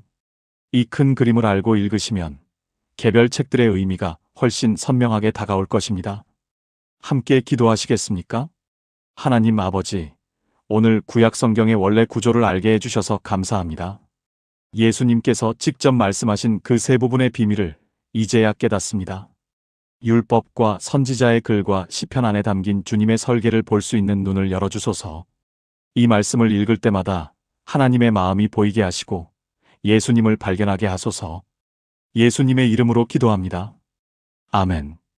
이제 두 번째 비밀로 넘어가겠습니다. 토라, 곧 율법서가 맨 앞에 있는 이유가 있습니다. 이 비밀을 알면 창세기부터 신명기까지 5권이 완전히 새롭게 읽힙니다. 두 번째 비밀 토라가 맨 앞에 있는 이유, 모든 것의 기초입니다. 두 번째 비밀은 토라의 위치에 관한 것입니다. 왜 율법서 5권이 맨 앞에 있을까요? 그냥 시간 순서대로 배열한 것 아니냐고 생각하실 수 있습니다. 창세기가 천지창조부터 시작하니까 당연히 맨 앞 아니냐고요. 하지만 그것만이 아닙니다. 토라가 맨 앞에 있는 데는 깊은 신학적 의미가 숨겨져 있습니다. 유대인들에게 토라는 단순한 역사 기록이 아닙니다. 하나님의 직접적인 말씀, 곧 계시의 핵심입니다. 그래서 히브리어 성경에서 토라는 다른 모든 책의 기초가 됩니다. 예언서도 성문서도 모두 토라 위에 세워집니다. 이것을 건물로 비유하면 이해가 쉽습니다. 토라는 기초입니다. 예언서는 그 위에 세워진 기둥들입니다. 성문서는 지붕이요, 인테리어입니다. 기초가 없으면 건물이 설 수 없듯이 토라 없이는 나머지 성경을 이해할 수 없습니다. 시편 119편 105절 말씀을 보겠습니다. 주의 말씀은 내 발의 등이요 내 길의 빛이니이다. 여기서 주의 말씀은 원래 히브리어로 토라를 가리킵니다. 토라가 내 발의 등이 되고 내 길의 빛이 된다는 고백입니다. 다윗은 하나님의 율법, 곧 토라가 삶의 방향을 비춰주는 등불이라고 노래했습니다. 이 진리가 왜 오늘 우리에게 중요할까요? 우리가 성경을 읽을 때 토라의 중요성을 간과하는 경우가 많기 때문입니다. 창세기는 재미있으니까 읽습니다. 출애굽기도 드라마틱한 이야기가 있어서 읽을 만합니다. 그런데 레위기에 오면 포기하시는 분들이 많습니다. 제사 규정, 정결 규례, 절기 규정. 도대체 이게 오늘 나와 무슨 상관이 있나 싶습니다. 그러나 유대인들의 생각은 완전히 다릅니다. 그들에게 레위기는 구약 성경의 심장입니다. 왜냐하면 거룩하신 하나님께 어떻게 나아가는지를 가르쳐 주기 때문입니다. 레위기 없이는 예수님의 십자가 희생을 제대로 이해할 수 없습니다. 레위기에 속죄제와 번제가 있었기에 어린 양 예수님의 의미가 완전해집니다. 민수기도 마찬가지입니다. 광야 40년의 방황 기록이 왜 성경에 있을까요? 실패의 역사를 왜 이렇게 자세히 기록했을까요? 그것은 우리 인생의 광야 시간에 하나님이 어떻게 함께 하시는지를 보여주기 위함입니다. 신명기는 모세의 유언이자 마지막 설교입니다. 약속의 땅을 눈앞에 두고 모세가 백성들에게 다시 한번 토라를 가르칩니다. 잊지 말라. 이것이 생명이다. 이것을 자녀에게 가르치라. 신명기의 간절함을 알면 구약 전체의 무게가 느껴집니다. 부산 해운대에 사시는 58세 김정호 장로님 이야기를 나누고 싶습니다. 이분은 기업을 운영하시는 분입니다. 30년 넘게 신앙생활을 하셨지만 솔직히 구약은 별로 안 읽으셨다고 합니다. 특히 레위기와 민수기는 거의 펼쳐보지 않았습니다. 필요한 말씀은 신약에 다 있다고 생각하셨습니다. 그런데 3년 전 사업에 큰 위기가 찾아왔습니다. 거래처가 갑자기 계약을 파기했고 자금 흐름이 막혔습니다. 밤마다 잠을 이룰 수 없었습니다. 그때 어떤 목사님의 말씀이 떠올랐습니다. 광야를 통과할 때 민수기를 읽어보세요. 그 안에 길이 있습니다. 처음에는 반신반의했습니다. 민수기에서 무슨 답을 얻겠나 싶었습니다. 그런데 읽기 시작하면서 눈물이 났다고 합니다. 이스라엘 백성이 광야에서 원망할 때 하나님이 어떻게 반응하셨는지, 불순종했을 때 무슨 일이 일어났는지, 그러나 그 가운데서도 하나님이 한 번도 그들을 버리지 않으셨다는 것, 구름 기둥과 불 기둥으로 끝까지 인도하셨다는 것, 그 말씀이 자신의 상황과 너무나 똑같았습니다. 그때 깨달았다고 합니다. 토라는 옛날 역사가 아니라 지금 내 삶을 비추는 거울이었습니다. 그 후 1년 기적처럼 새로운 거래처가 열리고 사업이 회복되었습니다. 지금도 김정호 장로님은 매일 아침 토라 한 장씩을 읽으십니다. 사랑하는 여러분, 토라가 맨 앞에 있는 것은 우연이 아닙니다. 하나님께서 의도적으로 그 자리에 두셨습니다.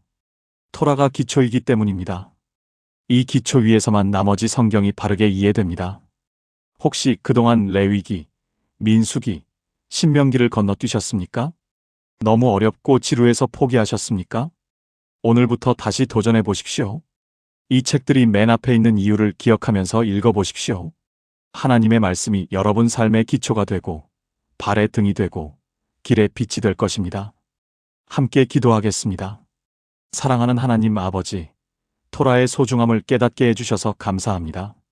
그동안 어렵다고 건너뛰었던 율법서 안에 생명의 말씀이 담겨 있음을 고백합니다.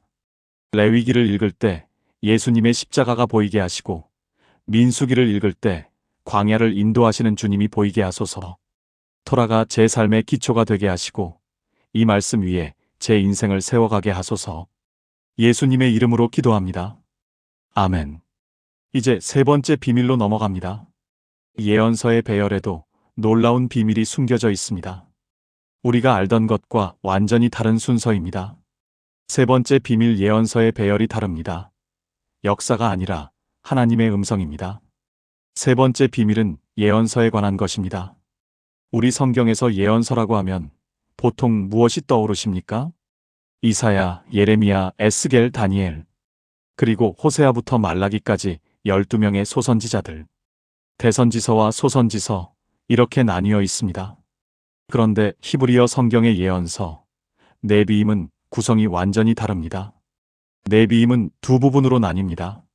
전기 예언서와 후기 예언서입니다. 전기 예언서에는 무엇이 들어가 있는지 아십니까? 여호수아, 사사기, 사무엘, 열왕기, 이 책들입니다. 잠깐, 이상하지 않습니까? 우리 성경에서 이 책들은 역사서로 분류되어 있습니다. 그런데 히브리어 성경에서는 예언서입니다. 왜 역사책이 예언서에 들어가 있을까요? 여기에 엄청난 비밀이 숨겨져 있습니다. 유대인들은 이 책들을 단순한 역사 기록으로 보지 않았습니다. 선지자들의 눈으로 해석된 역사, 곧 예언적 역사로 보았습니다. 다시 말해서 이 책들은 그냥 왕들이 언제 즉위하고 언제 죽었는지를 기록한 게 아닙니다. 하나님께서 역사 가운데 어떻게 말씀하고 계셨는지를 보여주는 책들입니다. 역사의 저자가 하나님이심을 증거하는 예언적 선언입니다. 열왕기를 예로 들어보겠습니다. 우리는 열왕기를 읽으면서 솔로몬, 여로보암, 아합, 히스기야 이런 왕들의 이야기로 읽습니다. 누가 잘했고 누가 못했는지 역사적 사건 중심으로 읽습니다.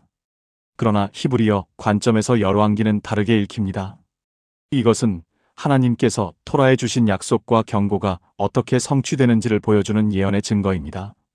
토라에서 하나님은 말씀하셨습니다. 순종하면 복을 받고 불순종하면 저주를 받을 것이라고. 열왕기는 이 말씀이 역사 속에서 정확히 성취되는 것을 보여줍니다. 열왕기하 17장에 북이스라엘이 멸망하는 장면이 나옵니다. 아수르에 의해 사마리아가 함락됩니다. 그 이유가 무엇이라고 기록되어 있습니까? 열왕기하 17장 7절부터 8절입니다.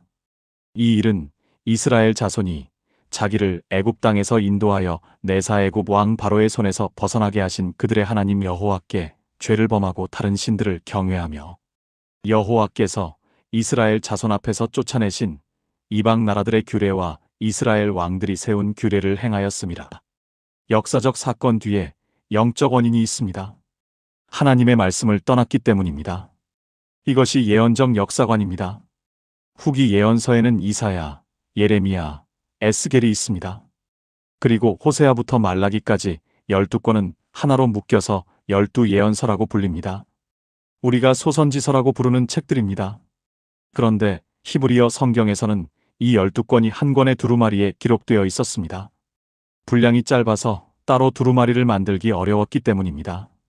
그래서 하나의 책으로 취급되었습니다. 그리고 여기서 중요한 점이 있습니다. 우리 성경에는 다니엘이 대선지서에 포함되어 있습니다. 이사야, 예레미야, 에스겔, 다니엘 이렇게 4권이 대선지서입니다. 그러나 히브리어 성경에서 다니엘은 예언서가 아닙니다. 다니엘은 세 번째 부분인 케투빔, 곧 성문서에 들어가 있습니다. 왜 그럴까요? 유대 전통에서 다니엘은 예언자가 아니라 현자로 여겨졌습니다. 그의 책에는 예언도 있지만 궁정에서의 지혜로운 상, 꿈 해석, 환상의 기록이 담겨 있습니다. 그래서 성문서에 배치되었습니다. 이 분류의 차이가 무엇을 알려줍니까? 히브리어 성경은 책의 성격을 매우 정교하게 구분했다는 것입니다. 그냥 편의상 나눈 것이 아닙니다. 각 책의 본질에 따라 의도적으로 배열했습니다. 전북 전주에 사시는 67세 이순희 집사님 이야기입니다. 이분은 성경을 읽을 때마다 한 가지 궁금증이 있었습니다. 왜 열왕기에 그렇게 왕들의 죄가 많이 나오는 걸까? 좋은 이야기만 기록하면 안 되나? 왜 굳이 실패한 왕들을 이렇게 자세히 기록했는지 이해가 안 됐습니다. 그러다가 열왕기가 예언서라는 사실을 알게 되었습니다. 이것이 역사 기록이 아니라 하나님의 말씀이 역사 속에서 어떻게 살아 역사하시는지를 보여주는 예언적 증거라는 것을 알게 되었습니다. 그 후로 열왕기가 다르게 읽히기 시작했다고 합니다. 아합 왕의 실패를 읽으면서 자신의 삶을 돌아보게 되었습니다. 히스기야 왕의 회개를 읽으면서 자신도 무릎 꿇게 되었습니다. 역사 속 왕들의 이야기가 오늘 자신에게 말씀하시는 하나님의 음성으로 들리기 시작했습니다. 사랑하는 여러분, 히브리어 성경의 예언서 배열은 우연이 아닙니다. 하나님께서 역사의 주인이심을 선포하는 배열입니다. 여호수아부터 열왕기까지 역사책이 아니라 예언서로 읽어보십시오. 거기서 하나님의 음성이 들릴 것입니다. 이사야부터 말라기까지 단순한 미래 예측이 아니라 오늘 나에게 주시는 말씀으로 들어보십시오. 여러분의 삶을 향한 하나님의 계획이 보일 것입니다. 함께 기도하겠습니다. 역사의 주인이신 하나님 아버지, 예언서의 비밀을 열어주셔서 감사합니다. 여호수아와 사사기와 열왕기 안에서 하나님의 음성을 듣게 하소서. 역사 속에서 일하셨던 하나님이 오늘 제 삶에서도 동일하게 일하고 계심을 믿습니다. 말씀에 순종할 때 복을 주시고 떠날 때 다시 돌아오라 부르시는 그 사랑을 경험하게 하소서. 예수님의 이름으로 기도합니다. 아멘. 다음은 네 번째 비밀입니다. 성문서 케투빔의 배열에도 놀라운 비밀이 숨겨져 있습니다. 여기에 하나님 백성의 실제 삶이 담겨 있습니다. 네 번째 비밀 성문서는 삶의 현장입니다. 하나님과 동행하는 일상의 기록입니다. 네 번째 비밀은 케투빔, 곧 성문서에 관한 것입니다. 히브리어 성경의 세 번째 부분입니다. 토라가 하나님의 말씀이고 네비임이 그 말씀의 역사적 증거라면 케투빔은 무엇일까요? 케투빔은 하나님의 백성이 일상에서 그 말씀을 어떻게 살아내는지를 보여줍니다. 케투빔에는 어떤 책들이 들어 있습니까? 시편, 잠언, 욥기, 아가서, 룻기, 전도서, 에가, 에스더, 다니엘, 에스라, 느헤미야, 그리고 역대기상하. 이 책들이 성문서에 포함됩니다. 우리 성경에서 이 책들은 여기저기 흩어져 있습니다. 시편과 잠언은 시가서에 있고, 룻기는 역사서에 있고, 에스더도 역사서에 있습니다. 그런데 히브리어 성경에서는 이 책들이 모두 하나의 카테고리로 묶여 있습니다. 왜 그럴까요? 이 책들의 공통점이 있습니다. 모두 하나님 백성의 실제 삶을 다루고 있다는 것입니다. 시편은 예배와 기도의 삶입니다. 잠언은 지혜로운 일상의 삶입니다. 욥기는 고난 가운데서의 신앙입니다. 룻기는 가정과 충성의 삶입니다. 전도서는 인생의 의미를 묻는 삶입니다. 에스더는 위기 가운데서 하나님을 신뢰하는 삶입니다. 이 책들을 읽으면 성경이 하늘 위의 이야기만이 아님을 깨닫게 됩니다. 땅 위의 삶, 일상의 현장, 우리가 매일 마주하는 기쁨과 슬픔과 고민과 결단, 그 모든 것이 하나님과 관련되어 있음을 보여줍니다. 특별히 케투빔에는 5개의 두루마리, 메길롯이라고 부르는 책들이 있습니다. 아가서, 룻기, 에가, 전도서, 에스더. 이 5권입니다. 유대인들은 이 5권을 1년 중 특별한 절기에 읽습니다. 아가서는 6월절에 읽습니다. 룻기는 오순절, 곧 77절에 읽습니다. 에가는 성전이 파괴된 것을 기념하는 아부월 9일에 읽습니다. 전도서는 초막절에 읽습니다. 에스더는 불임절에 읽습니다. 이것이 의미하는 바가 무엇입니까? 성경이 일상의 절기 속에 녹아 있다는 것입니다. 한 해의 리듬 속에서 하나님의 말씀을 반복적으로 묵상하고 기억하도록 설계되어 있습니다. 잠언 3장 5절에서 6절 말씀입니다. 너는 마음을 다하여 여호와를 신뢰하고 내 명철을 의지하지 말라. 너는 범사에 그를 인정하라. 그리하면 내 길을 지도하시리라. 이 말씀이 성문서의 정신을 잘 보여줍니다. 범사에, 곧 모든 일에 하나님을 인정하라. 신앙은 주일에만 하는 것이 아닙니다. 월요일 아침 출근길에도, 화요일 점심 식사 중에도, 수요일 밤 잠들기 전에도 일상의 모든 순간이 하나님과의 동행입니다. 성문서는 바로 이것을 가르칩니다. 그리고 또 하나 중요한 사실이 있습니다. 케투빔의 맨 앞에 시편이 있습니다. 예수님께서 누가복음 24장에서 시편의 날을 가리켜 기록된 것이라고 말씀하셨을 때 이 케투빔 전체를 가리키신 것입니다. 시편이 케투빔을 대표하기 때문입니다. 시편은 하나님 백성의 기도요 찬양입니다. 150편에 달하는 이 시들은 인간이 경험할 수 있는 거의 모든 감정을 담고 있습니다. 기쁨과 감사, 슬픔과 애통, 두려움과 절망, 분노와 억울함, 그 모든 것을 하나님 앞에 쏟아놓는 솔직한 기도들입니다. 시편이 케투빔의 맨 앞에 있다는 것은 무엇을 의미할까요? 삶의 모든 영역에서 기도가 먼저라는 것입니다. 일을 시작하기 전에, 결정을 내리기 전에, 문제에 직면했을 때 먼저 하나님 앞에 나아가라는 것입니다. 인천에 사시는 55세 정미영 권사님 이야기입니다. 이분은 두 아들을 키우시는 어머니입니다. 큰아들이 고등학교 때 심하게 방황을 했습니다. 학교도 안 가고 밤에 나가서 새벽에 들어오고 말도 안 통하고 너무 힘들어서 매일 눈물로 기도하셨습니다. 그 시기에 시편을 읽기 시작했습니다. 처음에는 시편 23편, 91편 같은 유명한 시편만 읽었습니다. 그러다가 시편 전체를 통독하기로 결심하셨습니다. 시편 13편을 읽을 때 깜짝 놀랐다고 합니다. 여호와여, 어느 때까지니이까? 나를 영원히 잊으시나이까? 다윗의 이 절규가 자신의 마음 그대로였습니다. 시편 42편을 읽을 때도 눈물이 났습니다. 내 영혼아, 내가 어찌하여 낙심하며 어찌하여 내 속에서 불안해하는가? 시편을 읽으면서 깨달았습니다. 나만 이런 게 아니구나. 다윗도 이렇게 절망했구나. 하나님 앞에 이렇게 솔직해도 되는구나.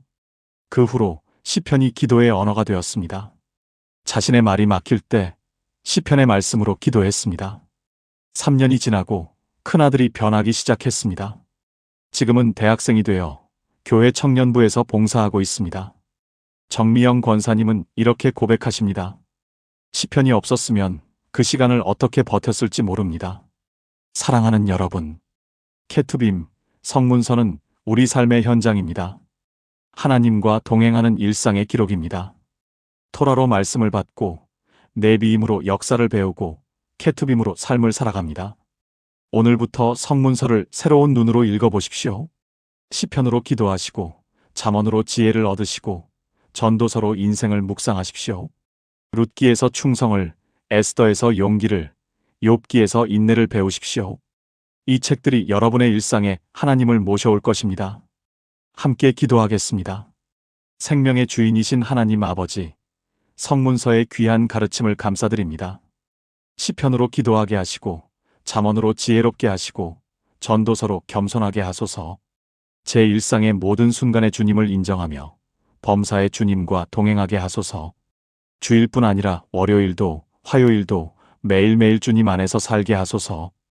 예수님의 이름으로 기도합니다. 아멘. 5번째 비밀로 넘어갑니다. 시편이 성경 한가운데 있는 이유. 거기에 놀라운 비밀이 숨겨져 있습니다. 5번째 비밀 시편은 성경의 심장입니다. 모든 말씀이 여기서 만납니다. 5번째 비밀은 시편의 위치에 관한 것입니다. 시편은 구약 성경 한가운데 있습니다. 이것은 우연일까요? 시편은 모두 150편입니다. 그런데 이 150편이 5권으로 나뉘어 있다는 사실을 아십니까? 한 권은 시편 1편부터 41편까지, 두 권은 42편부터 72편까지, 세 권은 73편부터 89편까지, 네 권은 90편부터 106편까지, 5권은 107편부터 150편까지입니다. 왜 5권으로 나뉘어 있을까요? 토라, 곧 모세오경이 5권이기 때문입니다. 유대 전통에서 시편은 다윗의 토라라고 불렸습니다. 모세가 율법을 주었다면 다윗은 기도와 찬양을 주었습니다.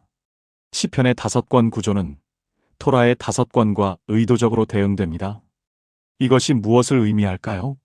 시편은 토라의 말씀을 기도와 찬양으로 바꾸는 책입니다.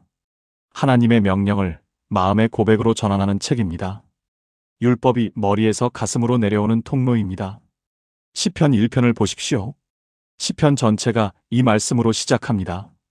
복 있는 사람은 악인들의 꾀를 따르지 아니하며 죄인들의 길에 서지 아니하며 오만한 자들의 자리에 앉지 아니하고 오직 여호와의 율법을 즐거워하여 그의 율법을 주야로 묵상하는도다. 시편의 첫 번째 시가 토라, 곧 율법에 대한 찬양으로 시작합니다. 복 있는 사람이 누구입니까? 여호와의 율법을 즐거워하고 주야로 묵상하는 사람입니다. 시편은 처음부터 토라와 연결되어 있습니다. 시편 19편에서도 다윗은 이렇게 노래합니다. 여호와의 율법은 완전하여 영혼을 소생시키며 여호와의 증거는 확실하여 우둔한 자를 지혜롭게 하며. 토라의 완전함을 찬양하는 시입니다. 율법이 영혼을 소생시킨다고 고백합니다. 그리고 시편 중 가장 긴 시편 119편을 보십시오. 무려 176절로 이루어진 이 시편 전체가 하나님의 말씀, 곧 토라에 대한 사랑 고백입니다. 주의 말씀은 내 발의 등이요 내 길의 빛이니이다. 주의 율례들로 말미암아 내가 명철하게 되었으므로 모든 거짓 행위를 미워하나이다. 주의 말씀의 맛이 내게 어찌 그리 단지요 내 입의 꿀보다 더하니이다. 이 고백들이 시편 119편에 가득합니다. 시편이 성경의 중앙에 위치한다는 것은 깊은 의미가 있습니다. 시편은 구약 전체를 연결하는 중심축입니다. 토라의 가르침이 시편에서 기도가 됩니다. 예언서의 메시지가 시편에서 찬양이 됩니다. 성문서의 지혜가 시편에서 묵상이 됩니다. 그래서 시편은 성경의 심장이라고 불립니다. 심장이 피를 온몸으로 보내듯이 시편은 성경의 생명을 우리 삶으로 보냅니다. 그리고 시편에는 예수님에 대한 예언이 가장 많이 담겨 있습니다. 시편 22편은 십자가의 고난을 예언합니다. 나의 하나님이여, 나의 하나님이여, 어찌 나를 버리셨나이까? 예수님께서 십자가에서 이 시편을 인용하셨습니다. 시편 23편은 선한 목자 되신 예수님을 보여줍니다. 시편 110편은 메시아의 왕권을 선포합니다. 신약에서 가장 많이 인용되는 구약책이 바로 시편입니다. 강원도 춘천에 사시는 72세 최영자 권사님 이야기입니다. 이분은 남편을 10년 전에 하늘나라로 보내셨습니다. 홀로 지내시면서 외로움이 많으셨습니다. 특히 밤이 되면 쓸쓸함이 밀려왔습니다. 그때부터 매일 밤 시편을 읽기 시작하셨습니다. 처음에는 시편 23편, 91편 같은 익숙한 시편을 읽으셨습니다. 그러다가 1편부터 150편까지 순서대로 읽기 시작하셨습니다. 시편을 읽으면서 깨달은 것이 있다고 하십니다. 다윗도 외로웠구나. 다윗도 무서웠구나. 다윗도 울었구나. 하지만 다윗은 항상 하나님께로 돌아갔구나. 시편 23편 4절 말씀이 특별히 마음에 와닿았습니다. 내가 사망의 음침한 골짜기로 다닐지라도 해를 두려워하지 않을 것은 주께서 나와 함께 하심이라. 주께서 나와 함께 하신다. 이 말씀이 밤마다 위로가 되었습니다. 이제는 시편 150편을 다 읽으면 다시 1편으로 돌아가 읽으십니다. 벌써 30번 넘게 통독하셨다고 합니다. 시편이 친구가 되었고, 시편이 위로가 되었고, 시편이 기도가 되었습니다. 사랑하는 여러분, 시편은 성경의 심장입니다. 모든 말씀이 여기서 만납니다. 율법과 예언과 지혜가 모두 시편에서 기도와 찬양이 됩니다. 혹시 기도가 막혀 있으십니까? 내 말로 기도하기 어려우십니까? 시편으로 기도해 보십시오. 다윗의 말을 빌려 하나님께 나아가 보십시오. 시편이 여러분의 기도 언어가 되어줄 것입니다. 함께 기도하겠습니다.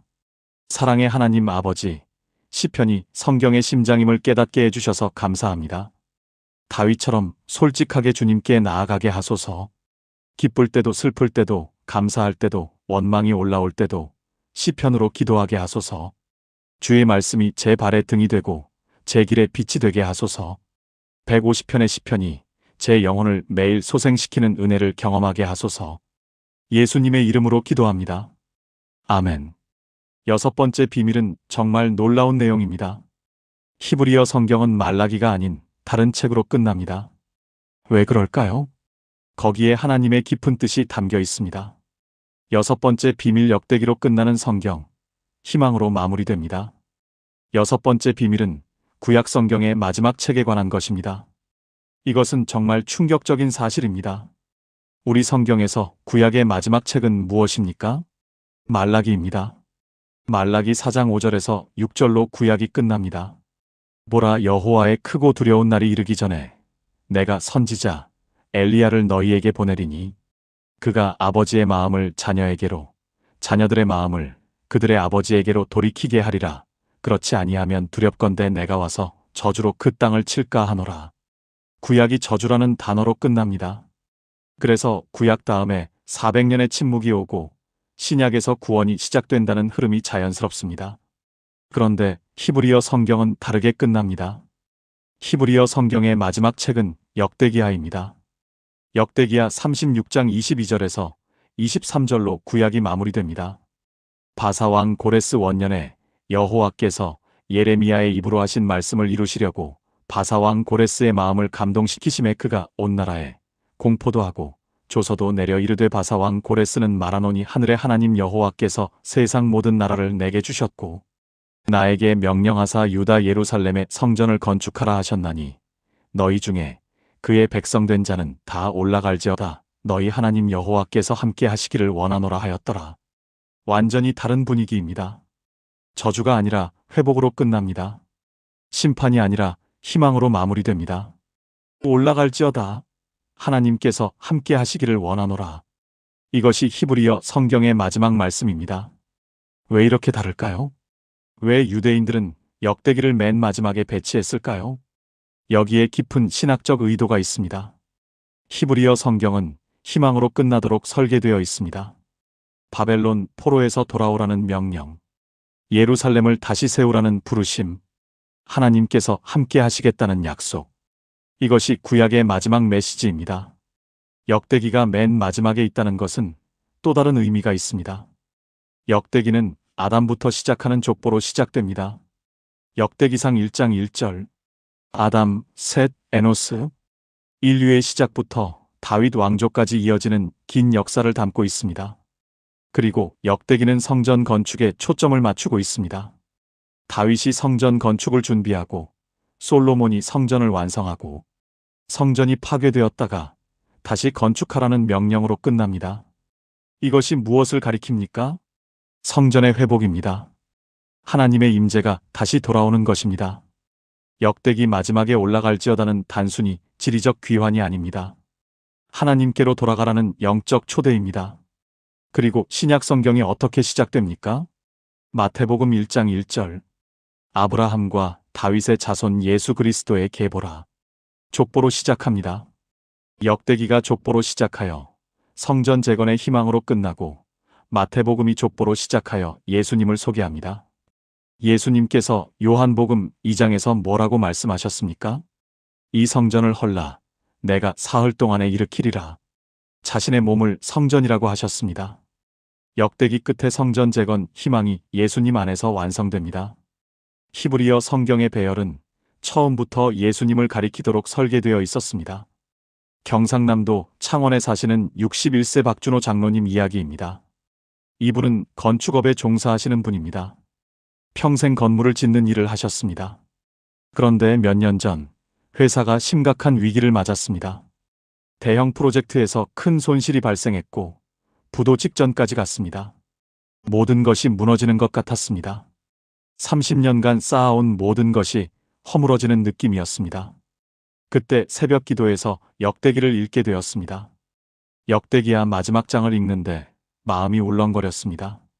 예루살렘이 파괴되고 성전이 불탔고 백성이 포로로 끌려갔습니다. 완전한 멸망이었습니다. 그런데 그 다음 구절. 바사왕 고레스 원년에 하나님께서 예레미야의 예언을 이루시려고 이방 왕의 마음을 감동시키셨습니다. 그리고 올라갈지어다 성전을 건축하라. 그 말씀이 자신에게 주시는 말씀처럼 느껴졌습니다. 지금은 무너졌지만 다시 세울 수 있다. 하나님께서 함께 하신다. 그 새벽 무릎 꿇고 울며 기도했습니다. 주님, 저도 다시 세우게 해주세요. 함께 해주세요. 기적이 일어나기 시작했습니다. 포기했던 채권이 회수되었고 새로운 프로젝트가 들어왔습니다. 1년 만에 회사가 정상화되었습니다. 지금은 오히려 더 튼튼한 회사가 되었습니다. 박준호 장로님은 이렇게 고백하십니다. 역대기 마지막 구절이 제 인생을 바꿨습니다.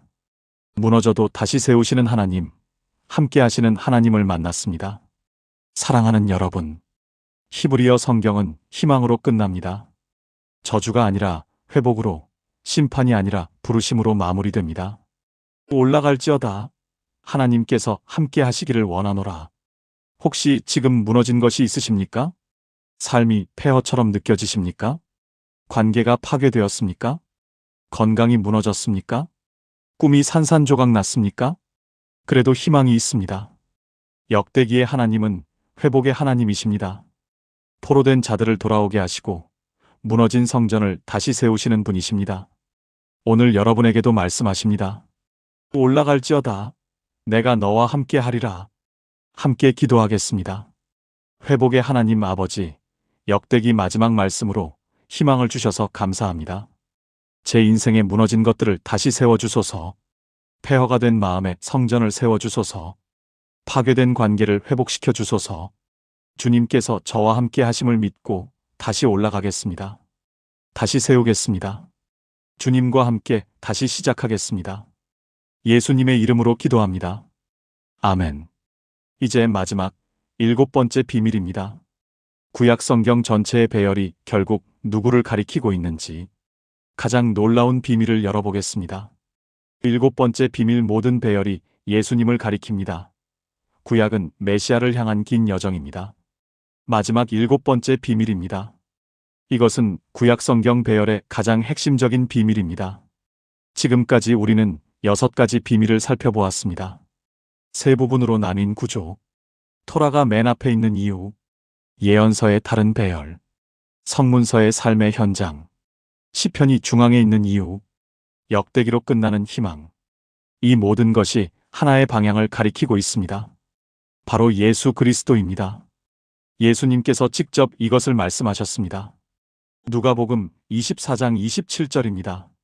이에 모세와 모든 선지자의 글로 시작하여 모든 성경에 쓴 바 자기에 관한 것을 자세히 설명하시니라.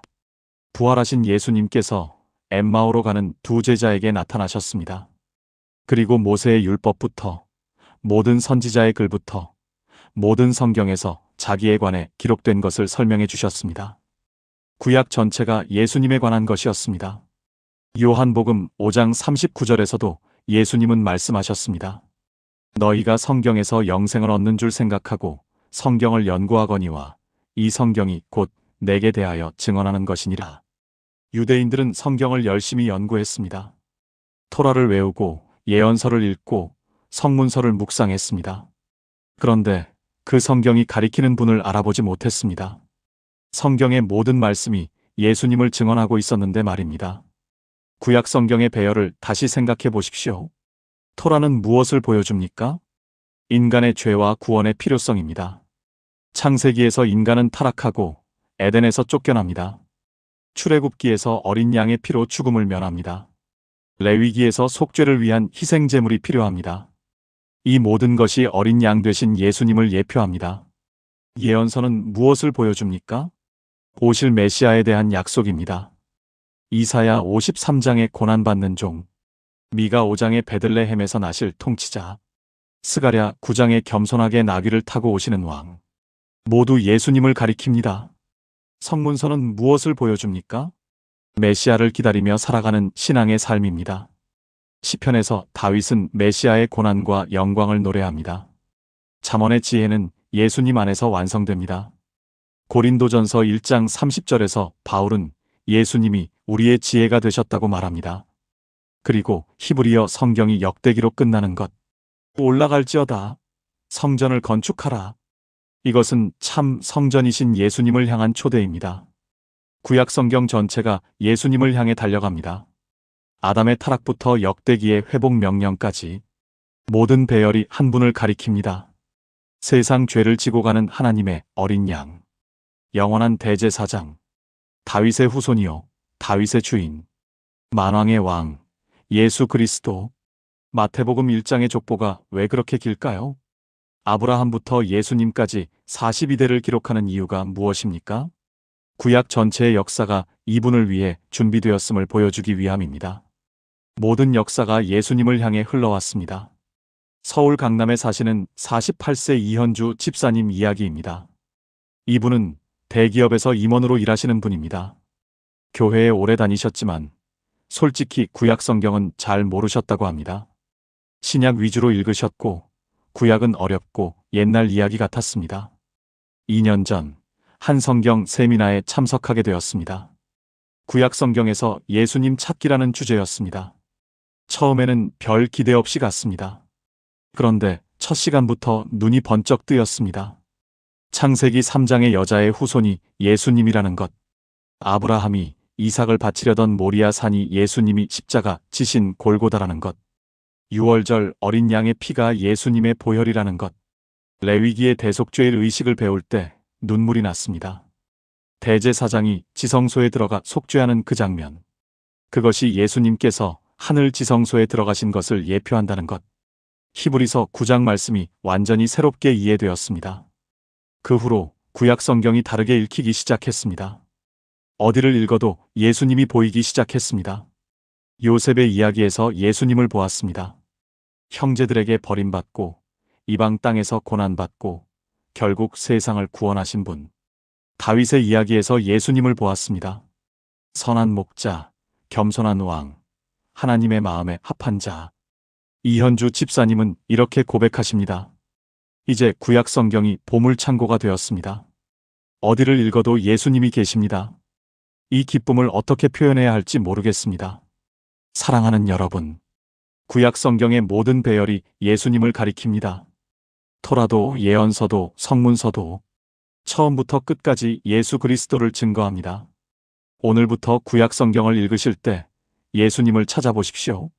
창세기에서 예수님을 찾으시고 레위기에서 예수님을 발견하시고 시편에서 예수님을 만나십시오. 그때 구약이 살아있는 말씀으로 다가올 것입니다. 그때 성경 전체가 하나의 이야기로 연결될 것입니다. 그 이야기의 주인공은 예수님이십니다. 함께 기도하겠습니다.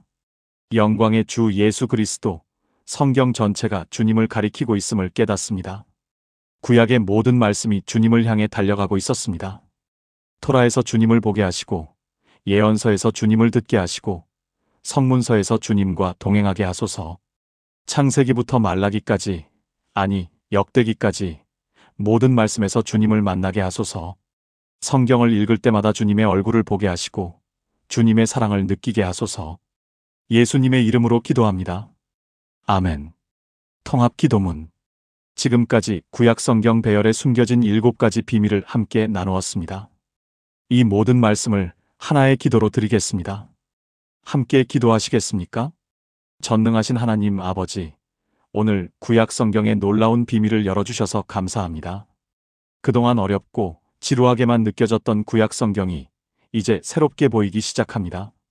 토라, 네비임, 케투빔, 세 부분으로 나뉜 성경의 구조 안에 주님의 완벽한 설계가 있음을 깨달았습니다. 토라가 기초가 되고 예언서가 역사를 증거하고 성문서가 삶을 인도합니다. 율법서 5권이 맨 앞에 있는 것은 주님의 말씀이 모든 것의 기초이기 때문입니다. 레위기도, 민수기도, 신명기도 다시 읽겠습니다. 그 안에서 예수님의 그림자를 발견하겠습니다. 역사서가 예언서에 포함된 것은 역사의 주인이 하나님이시기 때문입니다. 여호수아부터 열왕기까지 역사 속에서 말씀하시는 주님의 음성을 듣겠습니다. 성문서는 삶의 현장입니다. 시편으로 기도하고 잠언으로 지혜를 얻고 전도서로 겸손을 배우겠습니다. 매일의 삶 가운데서 주님과 동행하겠습니다. 시편이 성경의 심장임을 고백합니다. 다윗처럼 솔직하게, 담대하게, 간절하게 주님께 나아가겠습니다. 150편의 시편이 제 영혼을 매일 소생시키게 하소서. 역대기로 끝나는 히브리어 성경의 희망을 붙듭니다. 무너져도 다시 세우시는 하나님, 함께 하시는 하나님, 올라갈지어다. 이 부르심에 응답하겠습니다. 그리고 무엇보다 모든 배열이 예수님을 가리키고 있음을 깨달았습니다. 구약 전체가 메시아를 향한 긴 여정이었습니다. 이제 그분을 알았으니 어디를 읽어도 예수님을 찾겠습니다. 창세기에서도 레위기에서도 시편에서도 역대기에서도 주님의 얼굴을 보겠습니다. 오늘 이 말씀을 들은 모든 분들의 성경 읽기가 완전히 바뀌게 하소서. 어렵던 구약이 보물창고가 되게 하소서. 지루하던 족보가 감동으로, 건너뛰던 율법서가 생명으로 다가오게 하소서. 이 모든 말씀을 주님의 은혜로 받고 주님의 영광을 위해 살아가겠습니다. 살아계신 예수 그리스도의 이름으로 기도합니다. 아멘. 마무리.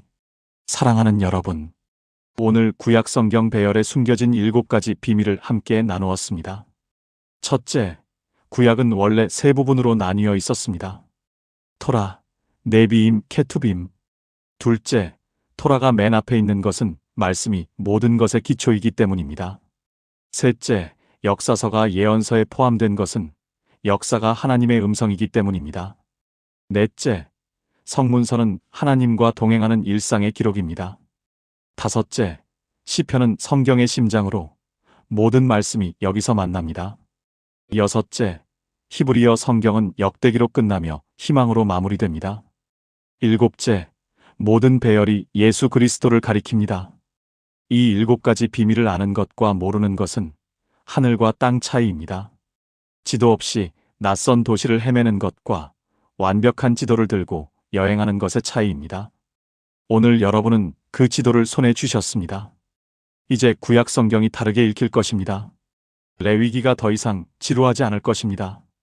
열왕기가 더 이상 복잡하게만 느껴지지 않을 것입니다. 시편이 더 깊이 다가올 것입니다. 그리고 어디를 읽어도 예수님이 보일 것입니다. 오늘 이 말씀이 여러분의 마음에 닿았다면 지금 댓글에 아멘으로 고백해 주세요. 그리고 오늘 나눈 7가지 중에서 가장 마음에 와닿은 것이 무엇인지 한 줄로 남겨주시면 감사하겠습니다. 여러분의 그 고백이 누군가에게 큰 은혜가 될 것입니다. 이 말씀이 필요한 분이 주위에 계시다면 공유해 주십시오. 더 많은 분들이 구약 성경의 비밀을 알고 말씀의 깊은 은혜를 경험하시기를 바랍니다. 하나님 아버지께서 여러분의 성경 읽기를 축복해 주시기를 기도합니다. 오늘부터 구약 성경이 새롭게 열리는 놀라운 경험을 하시기를 축복합니다. 말씀 안에서 예수님을 만나고 그분의 사랑을 깊이 경험하시기를 축복합니다. 여러분의 삶 위에 하나님의 은혜와 평강이 넘치시기를 주님의 이름으로 축복합니다. 감사합니다.